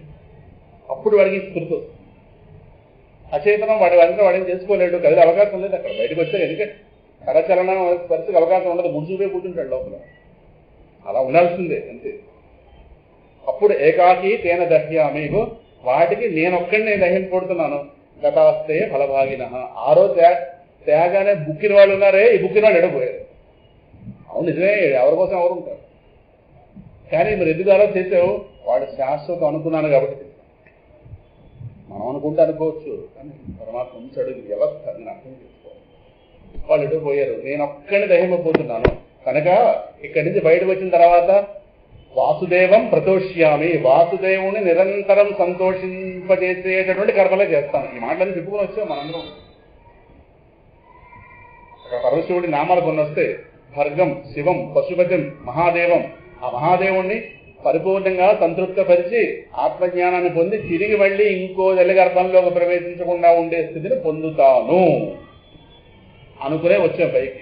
కానీ పైకి వచ్చాక కొట్లన్నీ గట్టును పెట్టేస్తాం. కారణం భూమి స్పర్శ, ఈ ప్రకృతి స్పర్శ. గీతలో కూడా స్వామి చెప్పాడు కదా, ఇచ్ఛాద్వేష సముద్రేన ద్వంద్వమోహేన భారత సర్వభూతాన్ని సమ్మోహం కర్గే యాంతి పరంతప. పుట్టుకతోనే మహామోహాన్ని పొందుతున్నాం కొంతమంది. ఏట మహామోహం అంటే అప్పటిదాకా చేసుకున్న ప్రతిజ్ఞలండి, ఇవన్నీ మనం చేసుకున్నవి. పైకి పుట్టి రాగానే అమ్మమ్మ సిద్ధంగా ఉంది పాడు చేయడానికి, అమ్మ ఎలాగో సిద్ధంగా ఉంది. సరే ఇంకా అమ్మ కూడా ఉండి ఇంక మరో సంతోషం 3 తరాలు. సరేనా, ఇంక మేనమ్మ ఎలాగో సిద్ధంగా ఉన్నాడు. వీళ్ళంతా కారణం వీళ్ళందరూ స్వరూపం మర్చిపోయి తిరుగుతున్న వాళ్ళు. మనల్ని కూడా వాళ్ళ ఖాతాలోకి లాగేసుకుంటారు. మన దేహానికి పేరు పెట్టేస్తారు, దేహబుద్ధి పెరిగిపోతుంది. ఇలా అలాగా స్వరూపం ఇలా అయిపోయి ఉంటుంది. ఇలా ఎవరి గురించి ఎవరు చెప్తారు, తెలిస్తేనే చెప్పారు. స్థలాలేసి రోజులా అలా వెళ్ళిపోతుంటాయి. అవసరాలు, ఏవో ఆకర్షణలు, వయసు పెరిగిపోతుంటుంది. దానికి ఏవో చేయవలసింది ఏవో చేయాలి. ఇలాగే ఇలా ముందుకు వెళ్ళిపోతున్నాం కదా. అందువల్ల తల్లి గర్భంలో ఉన్న 9 నెలల జీవితం మనకు జ్ఞాపకం లేదే. ఇక పూర్వజన్మలో పునర్జన్మలో కానీ సూక్ష్మమైన విషయాలు తెలియటం లేదంటే బుద్ధి స్థూలంగా ఉంది. ఇవి సూక్ష్మమైన విషయాలు. స్థూలమైన చూపు సూక్ష్మంగా లేని వాళ్ళు సూదుల దారం ఎక్కించలేరు. అప్పుడు ఏంటి, ఆ శక్తి ఉన్న వాళ్ళకి ఇవ్వాలంటే. ఎందుకంటే వీళ్ళ చూపు కాస్త సన్నగిల్లింది కనుక ఆ పనే చేయలేకపోతున్నామే. సూది కన్నం ఓ దగ్గర ఉంటే దారం దగ్గర పడదు. సో అటువంటి వాళ్ళు ఇంకోటి సహాయం తీసుకోవడం ఉత్తమం. మరి ఇదే అందటం లేదు కదా. ఆ వీచ్ ఎవరైనా ఉంటే పిల్లవాడు చూసేస్తాడు, ఒక తాతగారు వస్తున్నారు, ఈవిడ పోల్చడు. కారణం చూపు మందగించి. సరే భౌతికమైన విషయాల్లోనే మన చూపు అంతంత మాత్రంగా ఉంటే ఇది ఆధ్యాత్మిక విషయం. అందువల్ల ఏదైతే మన ప్రయత్నంతో మనం పొందలేమో దాని శాస్త్రమే ప్రమాణం. ఎత్తు స్వతః అప్రాప్తం తత్ శాస్త్రేణ బోధితవ్యం. మనంతట మనం మన ప్రయత్నంతో పొందలేని దాన్ని చెప్పడం కోసం శాస్త్రం. మనంతట మనం అనుకుంటే శాస్త్రం ఎందుకు? శాస్త్రం అక్కడ శాస్త్రం యొక్క ఆవశ్యకత మనిషి. అబద్ధాన్ని లేని దాన్ని మహర్షులు చెప్పరు, ఉన్నదాన్ని చెప్పకుండా ఉండలేదు. వింటామా లేదా అని మన కర్మ. వాళ్ళు చెప్పేసి వాళ్ళు ఎదుగుతారు. ఏం చేస్తాం, మన ప్రారంభాలు అలా ఉంటారు. అందువల్ల వీటి విషయంలో నేను రాసిందే మీకు చెప్పేస్తున్నాను. వేదాంత శాస్త్రమే నీకు పరమ ప్రమాణం అని వాడికి ఎవరైనా జ్ఞానం కలిగించే ప్రయత్నం చేస్తే విననివ్వదు. అసలు ఆ ప్రవచనం సైడ్ వెళ్ళనివ్వదు. కొంతమంది మహానుభావులు వాడు వచ్చి ప్రవచనం దింపి వెళ్ళిపోతుంటారు. అంటే వాళ్ళకి ఆత్మజ్ఞానంలాగా వాళ్ళకి వద్ద ప్రవచనం ఆవిడ దింపి వెళ్ళిపోతుంటారు. వాళ్ళు వినరా, ఏమో వాళ్ళకి అక్కడే కనిపిస్తున్నారు. అంటే అదొక రానివ్వదంతే. అదేదో ఒక వృధా సమయమనో ఏదో కాలక్షేపం వాడు చేసుకుంటున్నాను. పురాణం ఉంది కదా, పని లేని వాడు 10 మంది కూర్చుని పురాణం అని ఇలాంటి మాటలు అలా వస్తుంది. అది మనకు అవసరం లేదనో, అంతకన్నా ఇప్పుడు ఏదో అవసరం అనిపించో ఇలా అంటే పుణ్యబలం లేకపోతే ప్రవేశం ఉండదు. పాపం ఒడ్డు పెట్టేస్తుంది. కూర్చున్న వాళ్ళకి ఇంకో అర్థం అవుతుంది. వచ్చిన కూడా ఎన్నో పుణ్యాలు చేసుకుంటే 5.5 ఏళ్ల బట్టి ఇక్కడ ఈ ప్రయత్నం జరుగుతోంది. ఇందులో సందేహం లేదు. అందులో ఎన్నో ఎన్ని జన్మల్లో ఎన్ని చేసుకున్నామో కుప్పలు అంత పుణ్యం రాసిపోతుంది. అది ఫలితం ఇవ్వడం ప్రారంభిస్తేనే ఇటువంటి ఏర్పాటు జరుగుతుంది. లేదా ఏనాడో ఆగిపోను ఎక్కడో పుణ్యం ఆగిపోతే ఎక్కడో ఆగిపోతుంది. మన పుణ్యాలే పరమాత్మ దేవాలు ఇలా కొనసాగుతున్నాయి. ఏవి ఎవరైనా చెప్తారు, జ్ఞానం ఎవరు చెప్తారు? ఆ ఏర్పాటు జరగదు ఇన్నాళ్ళు ఎక్కడ జరిగే అవకాశం లేదు. జ్ఞానంతోనే మనం చేరువు కావాలి. ఇంక రెండో మార్గం లేదు. మిగతా ఏమైనా జ్ఞానాన్ని సహకరించాలి. ఎవరి దగ్గరికి వెళ్ళండి, సనాతన ధర్మం ఏ గ్రంథం పట్టుకున్నా జ్ఞానమే మోక్షము, జ్ఞానాదేవహి కైవల్యం, జ్ఞానమే మోక్షం. నేనెవరో నాకు తెలిసి రావాలి, లేదా ఇంకోలా ఉంటుంది. కనుక ఇక చూడండి, శాస్త్రమైన పరమ ప్రమాణం అని వాడు చెప్తే వాడు వినడు. రహస్యం ఏమిటంటే ఇగో చూడండి, అజ్ఞానం లోపల ఏం చేస్తుందంటే పునర్జన్మ సిద్ధాంతం కనుక ఒప్పుకుంది అనుకోండి, క్రమశిక్షణ అలవరుచుకోవలసి ఉంటుంది. క్రమశిక్షణ మళ్ళీ పుడతాము ఇది కరెక్టే, కానీ అజ్ఞానం ఒప్పుకోలేదు. కారణం అది మనం నమ్మడం ప్రారంభించామనుకోండి, ఏం చేయాలి? వెంటనే మనం తీర్చిదిద్దడం ప్రారంభిస్తాం. అది ఎవరికి ఇబ్బంది? అది అజ్ఞానానికి ఇబ్బంది. ఇంకా ఆ రోజు నుంచి రామాయణం పట్టుకుంటాం, ఓ భారతం పట్టుకుంటాం, ఓ ఉపనిషత్తు వినడం ప్రారంభిస్తాం. అజ్ఞానం ఊరుకుంటుంది లోపల. ఎప్పుడైతే జ్ఞానం వింటే అజ్ఞానం ఏమవుతుంది? పైకి పోవాలి. అది ఒప్పుకుంటుందా? అది ఎప్పటి నుంచో లోపల కూర్చుంది, బుద్ధిలో తిష్ట వేసుకుని ఉంది. దాని స్థానంలోకి ఇంకోరు వెళ్తా ఉంటే ఒప్పుకుంటుంది ఏంటది, అందువల్ల అది పెడభావాలు కలిగిస్తుంది. ఇలాగ అది సేమ్ అవుతుంది. దాని సెక్యూరిటీ కోసం వస్తుంది. అర్థమైంది కదా, లోపల జరిగే యుద్ధం అది. అందువల్ల అది 4 రోజు సత్సంగాన్ని కనిపిస్తారు, 5వ రోజు ఏదో కనిపెట్టేస్తుంది మేడం. మళ్ళీ 6 నెలలు పోయి కనిపిస్తుంది. బాగున్నారా మాస్టారు, ఇలాంటి వాడు 3 మంది చూస్తాం. ఆ పుణ్యం రానివ్వదు, ఏదో సమస్య పెట్టు. అక్కడ అన్నమయ్య కీర్తనలు వినడానికి వెళ్ళిపోతున్నామని అంటారు, సంగీతం నేర్చుకోవడానికి వెళ్ళిపోతున్నాం అంటారు, నాట్యం నేర్చుకోవడానికి వెళ్ళిపోతున్నాం అంటారు. ఏదో అలిగేషన్ పెట్టేసి జ్ఞానాన్ని వినగలదు. అది కూడా గొప్ప కార్యక్రమం వింపజేస్తుంది. అలా దొరుకుతుంది. మీకు అర్థమైతే అప్పుడు ప్రమాదం అర్థం. కనుక పునర్జన్మ సిద్ధాంతం ఒప్పుకుంటే క్రమశిక్షణ అలవరుచుకోవలసి ఉంటుంది. అది చాలా సలుపు కదా అని రాశాను అక్కడ. చాలా బాధ అది. ఎందుకంటే మన స్వభావానికి విరుద్ధంగా ప్రవర్తించాలి. ఇప్పుడు పూర్వం నుంచి ఏదైతే అలవాట్లు తెచ్చుకుంటున్నామో అలవాట్లు మార్చాలి. తెల్లారి 7 అయినా నిద్ర లేవడం అలవాటు లేని వాళ్ళు 4 గంటలు లేవాలంటే ఎలా ఉంటుంది, ఊపి తిరిగిపోయినట్టు ఉంటుంది. లేవతా మరి భక్తులైన వాడు తెల్లవారుజాము లేవాల్సిందంటే. ఇంక రెండో మాట్లాడలేదు. కారణం తెల్లవారుజాము సమయం దేవతా సమయం, దాన్ని సాధనంగా ఉపయోగించుకోవాలి. ఇవన్నీ మనం వింటున్నప్పుడు పూర్వం నుంచి ఒక అలవాటు వస్తుంది, ఇప్పుడు వేరే విధంగా వెళ్ళాలి. ఈ లోపల చాలా సలుపుగా ఉంటుంది. లోపల విపరీతమైన సలుపు. కొంతమందితో కూడకూడదు, కొంతమందితో కూడాలి. పూర్వ అలవాట్లు భిన్నంగా ఉన్నాయి. లోపల ఇస్తుంది. అందువల్ల అడుగుతో మనం వెళ్ళాలి. సరేనా? ఇది మనస్సుకి చాలా సలుపు. ఇది మనసు ఇక్కడ స్వభావము. ఇలా ఒకవేళ అలా చేస్తే అది రాశాను, సంసార వ్యవస్థ చస్తుంది గనక ఎవరైనా వాళ్ళ చావుకు వాళ్ళు అంగీకరించరు గనక ఇలా మన ఆలోచన పెడదార పట్టిస్తుంది. సింపుల్. ఇది లోపలే ఉంది, ఆలోచన మాత్రం. అందువల్ల ఎవరైనా క్లాస్కి వస్తున్నా రేపు వస్తారని గ్యారెంటీ లేదు. నేను ఆలోచన మాత్రం వాళ్ళు ఇళ్ళకెళ్ళి మన ఎక్కడ కోసం వస్తాం, వాళ్ళని వస్తే చెప్పగలం కానీ అంతే. అలా వస్తున్నామంటే మన పుణ్యం బాగుంది. ఇలా మన ఆలోచన పెడదారి పెట్టించేస్తుంది. పోతన గారు అయితే పూర్ణ క్రూర దుర్భర సంసారదవాగ్ని అని వర్ణించారు. ఇందాక తీసుకున్నాం కదా, ఇందాక తీశారు కదా, కరదంశ భృగుటి సట నఖయం. అందులో చివరి దాంట్లో పూర్ణ క్రూర అంటే పోతన గారు ఎంత పెద్ద పదం వేశారు. పూర్ణ క్రూర దుర్భర. పూర్ణ క్రూర అంటే క్రూరత్వంలో పూర్ణత్వం. మళ్ళీ అంటే మామూలు క్రూరత్వం కాదు. అంటే ఎప్పటికీ విడిచిపెట్టదు. అది గొప్పతనం. ఇన్ని జన్మలు నిజంగా ఎత్తింపజేశాను, ఐఎమ్ వెరీ వెరీ సారీ, ఇప్పటికైనా ఆత్మజ్ఞానం పొంది విడిపో నన్ను వదిలి అనదు. సత్యాన్ని గ్రహించిన లేదా క్రూరత్వం అంటే. పూర్ణ క్రూరత్వం కావాలంటే ఐసిస్ తీవ్రవాదులు ఉన్నారే, వాళ్ళకంటే క్రూరం. వాళ్ళు చంపడంలో చాలా ఘోరంగా చంపుతారు. అంటే చంపడంలో వెరైటీలు మళ్ళీ అని విన్నాను. అలాగా ఇది తెలియనివ్వకుండా ఎన్ని దేహాల రూపంలో మన పుట్టించింది, ఎన్ని దేహాల రూపంలో మన చంపింది, ఎన్ని దేహాలతో అనుబంధం పెట్టింది, ఎన్ని దేహాల మీద మోహం పెట్టింది, ఎంతో అనవసరం వాళ్ళందరితో కలిపి వాళ్లే సత్యాన్ని తొప్పింపజేసి తిప్పుతోంది ఈ జన్మంలో. మనల్ని మన అయ్యోని ఎప్పుడు అనుకుంటాం, వేళ్ళనే వాళ్ళు అంటాం కానీ చదవలేదు. మనల్ని మన అయ్యో ఎప్పుడు అనుకుంటాం. అయ్యో ఏంటి దుస్థితి, అనంతమైన ఆనందం మన కోసం వెయిట్ చేస్తుంది. అడుపక స్పృహలు ఎంతసేపు బహిర్ముఖత్వం. బయట ఏదో ఉంది, బయట ఏదో ఉంది. మీరు వేరే వదిలేసుకో, సీరియల్ ఉంది 8 గంటలు వెళ్ళిపోతారు కదా. బహిర్ముఖత్వం 8 కల్లా 8 కల్లా ఈటీ వాడు ఎక్కడ క్షణం ఆలోచన చేయడు.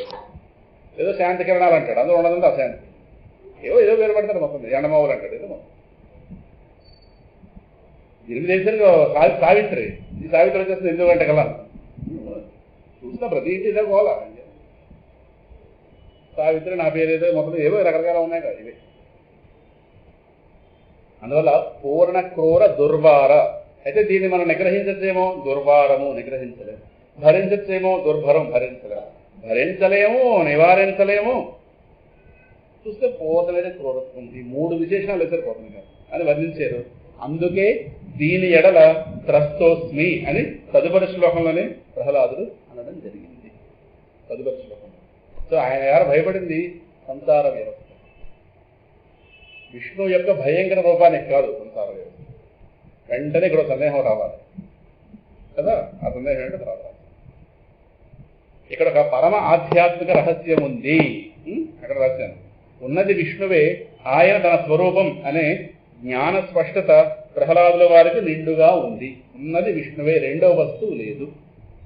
చాలా సందర్భాల్లో చెప్పుకున్నాం, ఈ సృష్టి అంతా ఒకే వస్తువు నుంచి బయలుదేరింది. ఈ సృష్టికి కారణంగా ఇంతటి అనేకత్వంతో కూడినటువంటి ఈ విశ్వానికి కారణంగా ఉన్న వస్తువు ఏకం. ఉన్నది ఒకటే ఒకటే ఒకటే ఒకటే ఒకటి. అక్కడి నుంచి ప్రొజెక్ట్ అయింది. ఇదంతా ఒకే సముద్రం అనేక గ్రంథాలుగా కనిపిస్తున్నట్టుగా ఒకే వస్తువు, అనంత వస్తువు ఇంత మందితో కూడిన విశ్వంలా కనిపిస్తుంది కదా. సో ఉన్నది విష్ణువే. ఇక్కడ విష్ణువు శివుడు అంటే నేను చెప్పింది శివుడు విష్ణు ఈగోలు కానీ చెప్పింది. విష్ణువు అంటే ఇక్కడ పరబ్రహ్మము, కారణ వస్తువు అని అర్థం.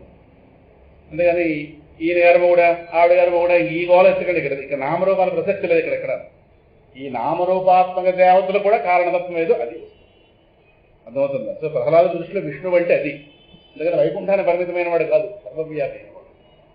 సో ఉన్నది విష్ణువే, అది ఆయన తన స్వరూపం అనే జ్ఞాన స్పష్టత ప్రహ్లాదుకు నిండుగా ఉంది. కాబట్టి నరహరిగా వచ్చినటువంటి ఆ విష్ణువుని ఉద్దేశించి నాహం విభేమి అన్నాడు ఆయన. అయితే తర్వాత శ్లోకంలోనే త్రస్తోస్మి అన్నారు. అంటే చూడండి, ముందు శ్లోకంలో విష్ణువు ఆయన చూసి నాకు ఏ భయం లేదన్నాడు ఆయన. తర్వాత శ్లోకంలో భయం వేస్తోంది అన్నాడు. దేని చూసి? సంసార వ్యవస్థను చూసి. అంటే దాని అర్థం విష్ణువు కంట వేరుగా ఏదైనా ఉన్నదనా? ఇది భయపడ్డాడే. మరి ఉన్నది విష్ణువే, జాగ్రత్త కొంచెం లాజికల్గా ఉన్నది విష్ణువే అన్నది పరిపూర్ణ జ్ఞానం ఉన్నవాడు. ఇదంతా ఒకే వస్తువు నుంచి వచ్చింది, ఈ జ్ఞానం ఆయనకు ఉంది. ఆ విష్ణువే తన స్వరూపం. తనే అవసరపడి నరహరిగా ఇప్పుడు కనిపించాడు. పైకైనా భయంకరంగా ఉన్నాడు కానీ అడుగున మాత్రం తన స్వరూపమే. సో ఏం భయపడలేదు. మరి తర్వాత శ్లోకంలో ఏమన్నాడు ఆయన? ఈ సంసార వ్యవస్థను చూస్తే భయం వేస్తుంది అన్నాడు. అంటే విష్ణువు కంట వేరుగా సంసార వ్యవస్థ అనేది ఉందనా? మరి దేని చూసి భయపడినట్టు? 3 జాగ్రత్త పడుకున్నారా? ఉన్నది విష్ణువే నెంబర్ 1 అంటే రెండోది లేదని అర్థం. ఆ విష్ణువు తన స్వరూపమే కనుక భయపడలేదు, అక్కడికి అయిపోయింది. మూడోది సంసార వ్యవస్థ అనేది చూసి భయపడుతున్నాడు. అంటే సంసార వ్యవస్థ ఎక్కడున్నట్టు? ఇప్పుడు మరి ఉన్నది సంసార వ్యవస్థ అనేది విష్ణువు కంటే వేరుగా ఉందంటే మరి ఉన్నది విష్ణువే అంటే పోయింది. అది లాజిక్. జాగ్రత్త పడుతున్నారా? అని చెప్తున్నాను. 3 ఈక్వేషన్ మ్యాథమెటికల్గా ఈ 3 నుంచి మనం డిరైవ్ అవ్వాలి రిజల్ట్. మరి ఉన్నది విష్ణువే అన్నప్పుడు రెండో వస్తువు లేదని అర్థం. మరి ఈ సంసార వ్యవస్థ ఎక్కడి నుంచి వచ్చింది? వేరుగా ఉందన్నామా? ఉన్నది విష్ణువు అని వాక్యం పోయింది. 2 ఉన్నాయని వస్తుంది. ఇప్పుడు కుదరదు. ఉన్నది విష్ణువే. అదేమిటో ఇక్కడ తెలియదు. అది ఇక్కడ అర్థం. విష్ణువు కంట వేరుగా ఏదైనా ఉన్నదనా? ఎవరిని చూసి భయపడినట్లు? విష్ణువుని చూసి భయపడలేదు, సంసారాన్ని చూసి భయపడ్డాడు. అంటే ఇప్పుడు 3 కనిపిస్తున్నారు. ఇప్పుడు విష్ణువు, ప్రహ్లాదులు, సంసారం. అంటే 3 ఉన్నాయా? అయితే ప్రహ్లాదులు విష్ణువు ఎందు స్వరూప దృష్టి కనుక వీళ్ళిద్దరూ ఒకటే. మరి ఇదెవరు? ఈ దొంగ ఎవరు? ఈ దొంగ ఎవరో తెలుస్తుంది. చూడండి, చాలా కష్టపడి రాసామండి బాబు ఇవన్నీ. మీరు ఇవి కనుక ఈ గ్రంథాలు వెతికి మీరు కనుక ఈ కన్క్లూజన్ రావాలంటే ఇన్ని పుస్తకాలు చదవాలి. 25 ఏళ్ల శ్రమ ఉంది రాయడంలో. 1, 2 కాదు, 25 ఏళ్ళు. 93 నుంచి పట్టుకున్నాం వేదాంతం. 25 ఏళ్ళు శ్రమ ఉంది. మీరు అంత కష్టపడక్కర్లేదు. 25 క్షణాలు ఏకాగ్రత పెట్టి అర్థమైపోతుంది. వంట వండినంతసేపు అన్నం తినక్కర్లేదు. అన్నం తినడానికి వంట వండినంతసేపు ఏం పట్టదు. ఏమైనా 10 నిమిషాలు తినేసి వండడానికి 3 గంటలు పడుతుంది. కానీ ఆ శ్రమ అంతా ఫలితం ఇక్కడ అందుతుందా లేదా? అదే వేదాంతంలో గొప్పతనం. పంట పండించడానికి 9 నెలలు, కూర్చుని తినడానికి ఏం అక్కర్లేదు. వండుచుకుని తినేసింది అంతే. ఎంత కష్టపడితే పంట పండింది? చాలా పెద్ద లాజిక్ ఇది. చూడండి, ఈయన గారు ఎవరిని చూస్తే భయపడుతున్నట్లు? విష్ణువు కంట అది ఏదైనా చూడండి, విష్ణువు కంట వేరుగా మరొకటి ఏది ఉండే ప్రసక్తి లేదు కనుక అది కూడా ఉన్నది విష్ణువే. ఆయన కంట వేరుగా మరొకటి ఏది ఉండే ప్రసక్తి లేదు కనుక అది విష్ణువు యొక్క కార్యమే కావాలి కానీ మరొకటి ఏది అయ్యే అవకాశం లేదు. జాగ్రత్త పట్టుకోండి, జాగ్రత్తగా పట్టుకోవాలి. చాలా జారిపోతాం అక్కడ. ఉన్నది విష్ణువే, రెండో వస్తువు లేదు. ఆయన నా స్వరూపం. ఆయనే నరహరిగా వచ్చాడు, అవసరం వచ్చి భయంకరంగా ఉన్నాడు. కానీ ఆయన వాస్తవ స్వరూపం శాంతి. ఆయన నా స్వరూపం. ఇది మొదటి శ్లోకంలో తెలిసేసాడు ఆయన. రెండో శ్లోకంలో సంసార వ్యవస్థ నుంచి భయపడుతున్నాను అన్నాడు. అంటే ఆయన కంటే వేరుగా ఉందనా? కాదే, ఉన్నది నువ్వే. మరి ఇది ఎక్కడుంది? ఇంక ఇది ఎక్కడు? ఇదంటూ ఉంటే ఒకే విధంగా ఉండే అవకాశం ఉంది. ఆయన గారి కారణం, ఇది కార్యం. విష్ణువు యొక్క కార్యంగానే ఉండాలి కానీ విష్ణువు కన్నా వేరుగా ఉండే అవకాశం లేదు. కుండ మట్టి యొక్క కార్యమా, మట్టి కంటే వేరా? సో కుండగా కనిపిస్తున్నది మట్టి, అంతేగాని కుండ మట్టి కన్నా వేరుగా లేదు. కుండ వేరండి, మట్టి వేరండి అంటామా? అక్కడ రూపం వచ్చింది కానీ రూపం ఎక్కడి నుంచి వచ్చింది? మట్టిలోంచి వచ్చింది. సో కుండగా కనిపిస్తున్నంత మాత్రంలో అది మట్టికి అలాగే భిన్నం కాదు, మట్టి యొక్క కార్యము. అలాగే ఉన్నది విష్ణువే అని జ్ఞానం ఉన్నప్పుడు మరి కనిపిస్తున్న సంసార వ్యవస్థ ఆయన యొక్క కార్యమే అవ్వాలి. అంతకన్నా మరొకటి అయ్యే అవకాశం లేదు. అంతకన్నా వేరే అంటే ఉన్నది విష్ణు అని వాక్యం తీసుపడేయాలి, కుదరదు. అది వేదాంత వాక్యం. అది ఏకం సత్ విప్రాహ బహుధా వదంతి. ఉన్నది ఒకటే వస్తువు, రెండో వస్తువే లేదు.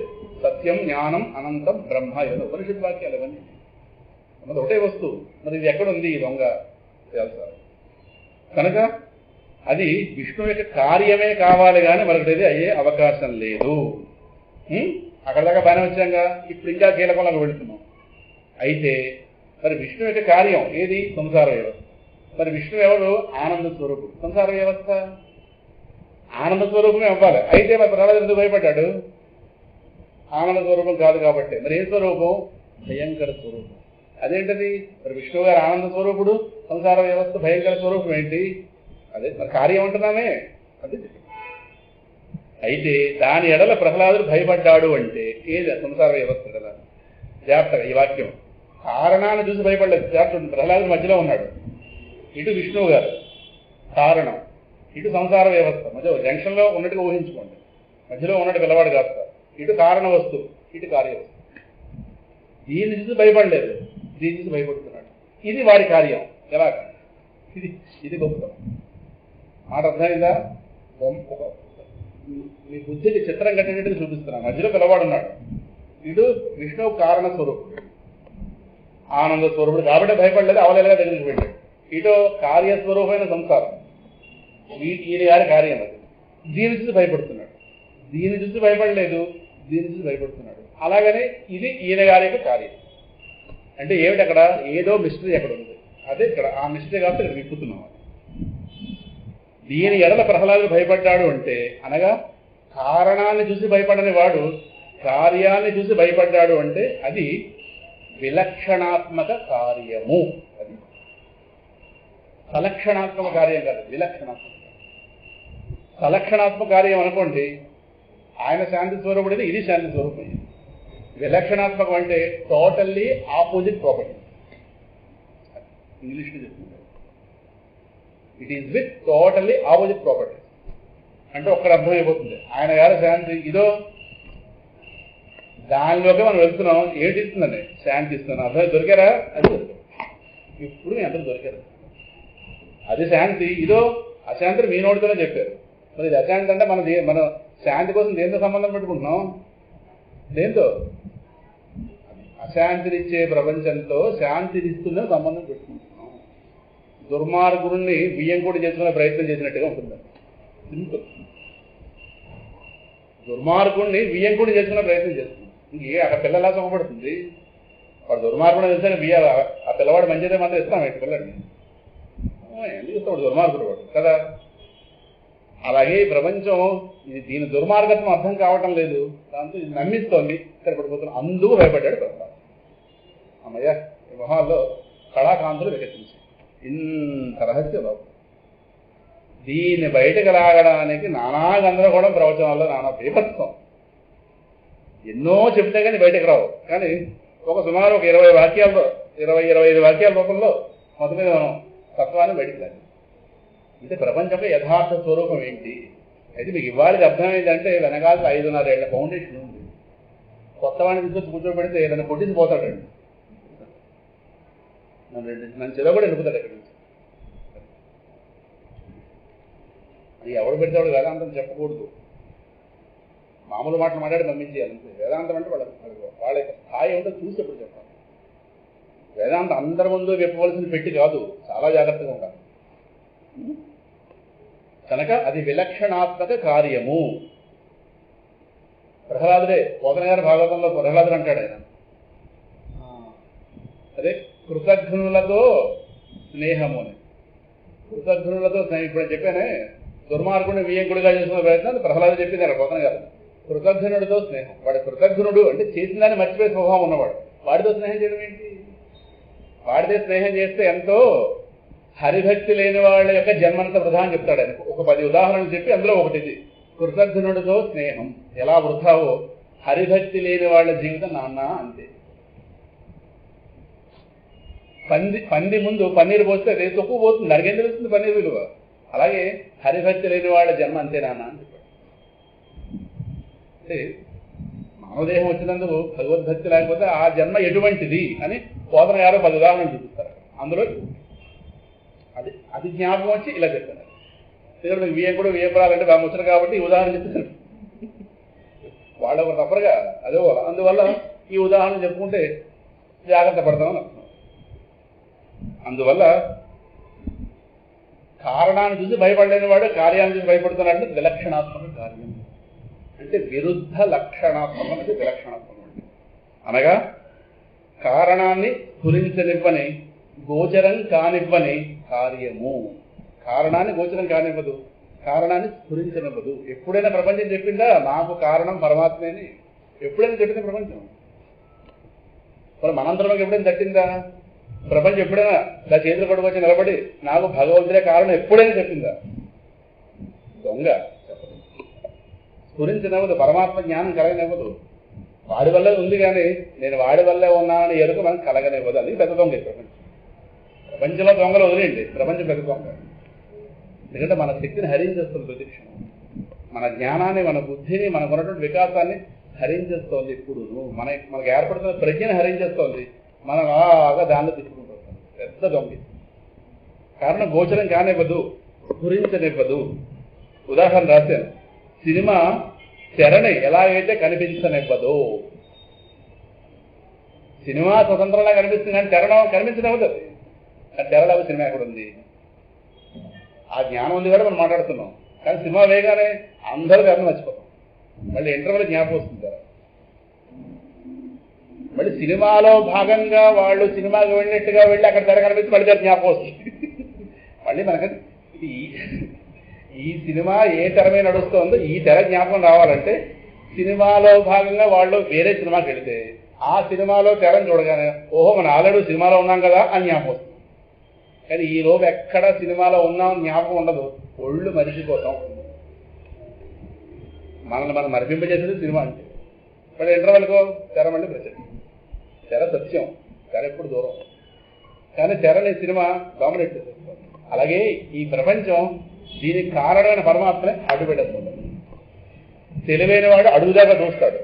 అదే పూర్వం రోజుల్లో ఈ భూమిలో ఏమైనా విలువైన వస్తువులు ఉన్నాయా లేదా అని చూడడానికి కొన్ని రకాల కాటుకలు కంటికి పెట్టుకునేవారు. దాన్ని వ్యంజనం అంటారు. వ్యంజనం అంటే కాటుక, ఒక రకమైన కాటుక. అవి కళ్ళగా రాసుకుంటే బాగా లోతుగా ఉన్న వస్తువులు కూడా కనిపిస్తాయి. తవ్వక్కర్లేదు, తవ్వక్కర్ లేకుండానే కనిపిస్తాయి. ఇప్పుడు ఆ కాటుక నన్ను అడగండి, విన్నాను పురాణాల్లో. అది కొంతమంది శక్తి ఉన్న వాళ్ళు నూరుతారు. అది కంటికి రాసుకుంటే ఇక్కడ పలానా లోహాలు ఉన్నాయి, ఇక్కడ నీళ్లు పడతాయి, ఇక్కడ నీళ్లు పడవని పడతాయి. ఇంకా తవ్వి శ్రమ పడక్కర్లేదు. అది ఇక్కడ తవ్వడం అవసరం చెప్పేస్తాం. అదే జ్ఞానాంజన శలాకయ చక్షురున్మీలితం ఏన తస్మై శ్రీ గురవే నమః. అజ్ఞాన తిమిరాంధస్య జ్ఞానాంజన శలాకయ. అక్కడ పదం వచ్చింది. అజ్ఞానం అనేటటువంటి ఈ తిమిరంలోంచి జ్ఞానం అనేటటువంటి కాటుక తన శిష్యులకు రాసి, గురువుగారు జ్ఞానం అనే కాటుక వాళ్ళ కంటికి రాసి ఈ అజ్ఞానం అనేటటువంటి తిమిరం నుంచి బయటకు అవుతాడు. ఎందుకు రాసి రెండు జాగ్రత్త పట్టుకోండి. ఈ అజ్ఞానమయ ప్రపంచంలోనే పరమాత్మ అంతర్యామిగా ఉన్నాడు. అది గొప్పతనం. కానీ కనిపించనిస్తుందా? కనిపించనివ్వదు. మరి అడుగులు ఉన్నదాన్ని చూడాలంటే ఏం చేయాలి? ఓ కాటుక రాసుకోవాలి. ఏంట కాటుక? గురువు గారు ఇస్తాడు. అది గొప్ప. ఏట కాటుక? జ్ఞానం అనే అంజనం. అంజనం అంటే కాటుక. జ్ఞానాంజన శలాకయ చక్షురున్మీలితం ఏన తస్మై శ్రీ గురవే నమః. అంటే ఆయన గారు కాటుక కంటికి పెడతాడని కాదు, జ్ఞానం ఇస్తుంటాడు బుద్ధికి. ఆ బుద్ధిలో ఉన్నది ఆ బుద్ధి అనే నేత్రం మేలుకోగానే ఈ ప్రపంచంలోనే, ఈ దుఃఖమయ ప్రపంచంలోనే అంతటా నిండున్న ఆ శాంతిమయ పరమాత్మను గుర్తించే శక్తి మనకు. అందువల్ల జ్ఞాని ఇక్కడే ఉంటాడు, అజ్ఞాని ఇక్కడే ఉంటాడు. కానీ వాడు చూసేది వేరు, వీడు చూసేది వేరు. రమణ మహర్షి గారు మన మధ్య తిరిగారు, కానీ ఆయన కనిపించేది వేరే ప్రపంచం, మనకు కనిపించేదో ఈ ప్రపంచం. అర్థమైందా? అది గురువు గారు చేసేది ఇది కాడుకు పెడతాడు కండి. పూర్వ రోజుల్లో కాడుకు పెట్టుకోవడం ఇవన్నీ మంచి అలవాట్లు ఉండేవి. సరే ఇప్పుడు మరి హైటెక్స్ పోయింది పూర్తిగా కదా, అవి మిగిలింది కానీ హైటెక్స్ పోయి రకరకాలు వచ్చేసాయి. మొత్తం మీద సినిమా ఎలాగైతే తెరని కనిపించనివ్వదో అలాగే కనిపించనివ్వదు. కనుక విశ్వం అనగా సంసారం విష్ణువు యొక్క అత్యంత విరుద్ధ లక్షణాత్మక కార్యము అన్నది శాంతం. అందువల్ల ప్రహ్లాదుల వారు దేని భయపడ్డారో దేని భయపడలేదో ఈ రెండింటికి మధ్యలో ఉన్న సంబంధం ఏంటో ఈ మూడింటి యొక్క సమగ్ర స్వరూపం దీని ద్వారా. ప్రపంచం పరమాత్మ వేరుగా లేదు, ఉండే అవకాశం లేదు. అలాగని ప్రపంచమే పరమాత్మ అనడానికి లేదు. ప్రపంచము కూడా పరమాత్మే అర్థమవుతుందా, కానీ పరమాత్మ ప్రపంచం కాదు. రేపు ఇది లేకుండా పోయినా వాడు ఉంటాడు, వాడు లేకపోతే ఇది ఉండే అవకాశం లేదు. ఇది ఉన్నప్పుడు వాడు ఆనంద స్వరూపం, ఇది దుఃఖమయ స్వరూపం. కానీ ఆనంద స్వరూపంలా భ్రమింపజేస్తుంది. ఆ భ్రమలో పడిపోతే జన్మలో తిరుగుతుంటాం. జ్ఞానం కలిగితే నువ్వు కాదే బాబు అని చెప్పి వాడుతుంది. ఇందులోనే ఉన్నాడు. దీని దూరంగా వాడేక్కడ ఉండగలడు, అవకాశం లేదు. అందులో ఇక్కడే పట్టుకోవాలి పరమాత్మ. అర్థమైందా? ఇది తప్ప. ఇది బుద్ధిలో ఎప్పుడు స్థిరంగా ఉంటే హాయిగా ఉంటుంది. ప్రపంచం అంటే వెళ్ళిపోము. ప్రపంచంతో ఎంత మేరకు అంత మేరకు ఉంటాం. మనం ఏది పొందాలో ఆ ప్రయత్నంలో ఉంటాం. అప్పుడు జీవితం అందంగా వికసిస్తుంది. ఇంతకన్నా ఏవో భ్రమలు పెట్టుకుంటే నమో నమః. ఇంకా ప్రపంచం మీద ఏమి మిగిలిపోతే కొద్దిగా విశ్లేషించుకుని తొలగించుకోండి. అర్థమవుతుందా? ప్రపంచంలో ఎంత మేరకు అంత మేరకే, ఎక్కువ వద్దు. కాదు ఇప్పటిదాకా వెళ్ళిపోయిన జన్మలు వెళ్ళిపోయినాయి. నేను మేరకు జన్మలు పెరగనివ్వకూడదు. జన్మలకు స్వస్తి. మోక్షం పొందాలి. మనం మోక్ష స్వరూపం. జన్మలు ఎత్తేవాళ్ళం కాదు, మనం మోక్ష స్వరూపం.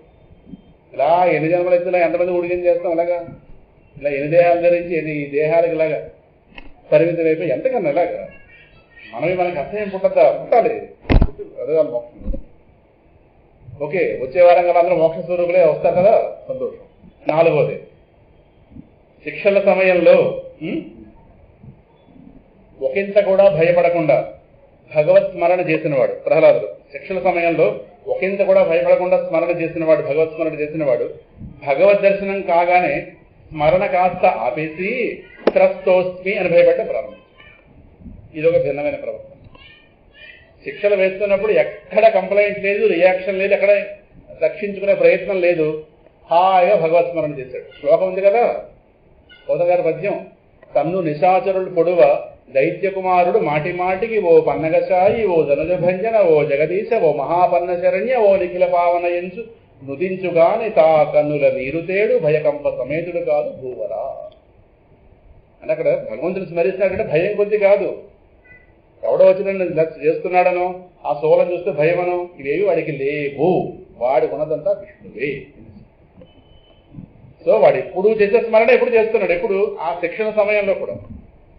మరి అంతగా శిక్షణ సమయంలో భగవత్ స్మరణ చేసిన వాడు భగవంతుని కనిపించగానే భగవంతుని కీర్తించాలా వద్దా? కీర్తించడం మానేసి భగవంతుని స్మరించడం మానేసి భయపడుతున్నాను బాబాయ్ గొడవడుతున్నాడండి త్రస్తోస్మిని, అది ఒక అక్కడగా మనలాగా శ్రీరామ జయరామ జయరామ అనాలిగా అనలేదు. అక్కడ ఏమిటన్నాడు? అక్కడ త్రస్తోస్మి, భయపడుతున్నాను. నీ రూపం చూసుకోవచ్చమా దేనికో, అదేమిటో చూద్దాం. రండి ప్రహ్లాద విషయంలో. శిక్ష వేసినవాడు, శిక్షిస్తున్నవాడు, శిక్ష వేసినవాడు హిరణ్యకశిపుడు, శిక్షిస్తున్నవాడు ఆయన గారి యొక్క సైన్యం. శిక్ష అక్కడ శూలాలు ఇచ్చిపోవడం, రకరకాల శిక్షలు వేశారు. భాగవతం చూస్తే తెలుస్తుంది. ఈ మూడింటిని ప్రహ్లాదుడు విష్ణు భిన్నంగా ఎన్నడూ చూడలేదు. మనకి వ్యవహారంలో ఈ మూడు వేరు. శిక్ష వేసినవాడు వేరు, శిక్షిస్తున్నవాడు వేరు, శిక్ష వేరు. మనకి మూడుగా తెలుస్తాయి. వాడికో 3 ఒకటిగానే తెలుస్తాయి. ఆ 3 కూడా విష్ణువు కన్నా వేరుగా తెలియలేదు. చాలా ఎదగాలి, ప్రహ్లాదుని అర్థం చేసుకోవాలి. వాడికి శూలంలా కనిపించలేదు ప్రహ్లాదు. విష్ణువు హిరణ్యకశిపుడిలో మార్పు రాలేదనే బాధపడ్డాడు, కానీ తన తండ్రి ఇలా ఎందుకు తప్పు పెడుతున్నాడు ఎప్పుడు కంప్లైంట్ చేయలేదు. నాన్నకి విష్ణు శక్తి రావాలి అన్నదే వాడు కోరిక. అర్థమవుతుందా? అందువల్ల ఎక్కడా విష్ణు భిన్నంగా చూడలేదు. వీళ్ళందరినీ విష్ణువు కన్నా వేరుగా చూడలేదు. కారణం వాడికి ఉన్నదే విష్ణు, రెండో వస్తువులే. రండి, చూడలేడు కూడా. ఎన్నడూ విష్ణు భిన్నంగా చూడలేదు, చూడలేడు కూడా. ఎందుకంటే సదా సర్వం విష్ణుమయం జగత్, ప్రహ్లాదు యొక్క హృదయం. సర్వం విష్ణుమయం జగత్, ఈ సమస్త జగత్తు విష్ణుమయం కదా. ఇదేదో ఊహ కాదు, అనుభూతి ప్రహ్లాదు. మనందరం ఒకదానికంటే మరొకదాన్ని వేరుగా చూస్తాం, ఆ పిల్లవాడు ఒకటిగా చూస్తాడు. సర్వత్ర సమదర్శన భగవద్గీత, మర్చిపోకూడదు వాక్యాలు. కనుక సదా సర్వం విష్ణుమయం జగత్ అనే దృష్టితో ఉండే మహాత్ముడు గనక సదా కార్యముల యందు కారణ వస్తువుని దర్శించేవాడు. జాగ్రత్త పట్టుకోండి, కార్యముల యందు కారణ వస్తువుని. ఈ ప్రపంచం కార్యము, దీని కారణం మన భాషలో చెప్పాలంటే 4 మట్టి పాత్రలు చూడగానే మట్టి స్ఫురించినట్టుగా ఈ పిల్లవాడికి ఈ ప్రపంచంలో ఇంతటి ద్వైతం విష్ణువుగానే వచ్చింది. మీరు ఏదండి వాడు చూపించినా విష్ణువు జ్ఞాపకం చూడండి. అది స్థూలం కావచ్చు, చాక్లెట్ కావచ్చు, ఇంకోటి కావచ్చు, వాడికి మాత్రం విష్ణువే. కారణం విష్ణువు యొక్క సృష్టిలో భాగమే ప్రతిదాన్ని. అందువల్ల ఆయన గారికి దేనికి చెప్పినట్టుగా సదా కార్యములు ఎందు కారణ వస్తువుని చూడడం, ఇదే శక్తి అండి. మనకు కనిపిస్తున్నది కార్యం, దానికి ఆధారం ఏంటని అందులో చూడండి. ఒక పిల్లవాడు కనిపించాడు అనుకోండి, ఎవర్రా మీ నాన్న అని అడుగుతాం, తెలియకపోతే మీ నాన్న అమ్మాయి ఎవర్రా అంటే అక్కడ కార్యంలో కారణం చూస్తున్నాం. వీడా మన రాజేష్ కొడుకే, పెళ్ళిళ్ళు పరగంపులాగా ఉంటాయి. ఎవడో అనుకున్నాను రా నువ్వా, రాజేష్ కొడుకు వాడు అంటే వీడు కూడా రాజేష్ జ్ఞాపకం వచ్చాడు. అచ్చు వాడు నాన్న లాగా ఉండేవాడు చిన్నప్పుడు. ఇవే మాటలు, ఇవే ఇవే ఇవే ఇవే. చిన్నప్పుడు ఎలా ఉన్నాడు, పెద్దప్పుడు ఎలా ఉన్నాడు. వెనకాల పోతున్నాడు, ముందుకు వచ్చేస్తున్నాడు, వెనకాల పోతున్నాడు, ముందుకు వచ్చేస్తున్నాడు. అచ్చు నాన్నలాగా దిట్టి అచ్చు ముదిరాడు వచ్చేవారు అలాగా కదా. కార్యముల యందు కారణ వస్తు దృష్టి, ఇది ప్రహ్లాదం. మనం ఎంతదాకా చూసాం, ఆయన విశ్వం మొత్తం చూసాడు.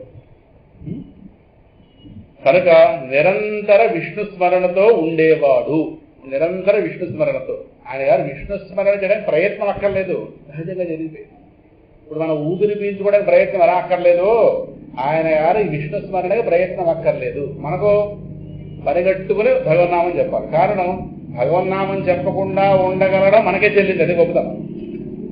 భగవన్నామం చెప్పకుండా ఉండడం ఎక్కువసేపు ఉంది మనకి. అందులో భగవన్నామం చెప్పడం ఓ పని, అన్ని పనులు ఓ పని. ఆయన గారికి అన్ని పనులు ఓ పని కాదు, అదే పని. అక్కడ ప్రయత్నం లేదు, అక్కడ సహజత్వం. మనతో అసహజత్వం.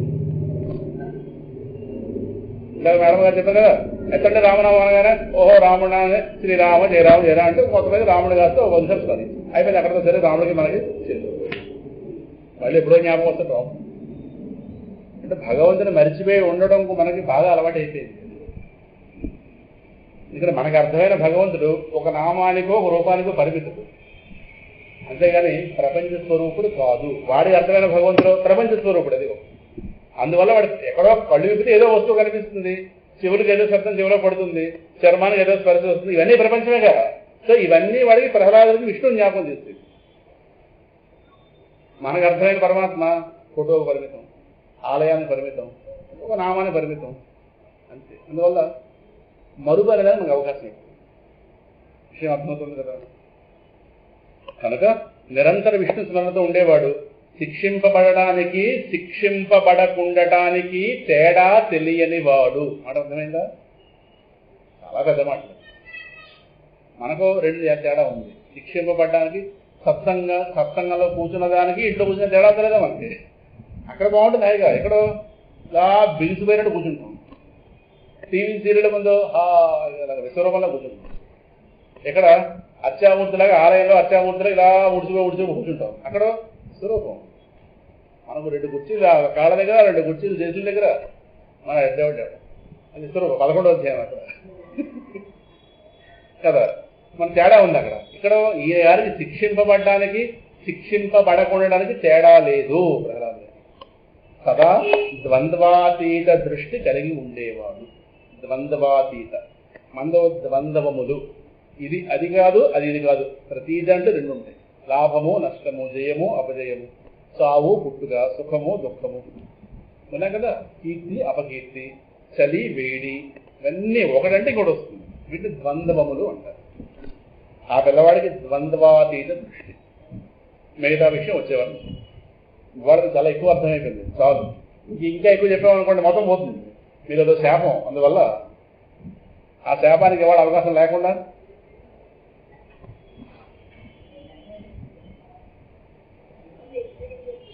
మళ్ళీ సావిత్రి వచ్చేస్తుంది కదా, అందువల్ల మళ్ళీ ఏదో బాగుంది.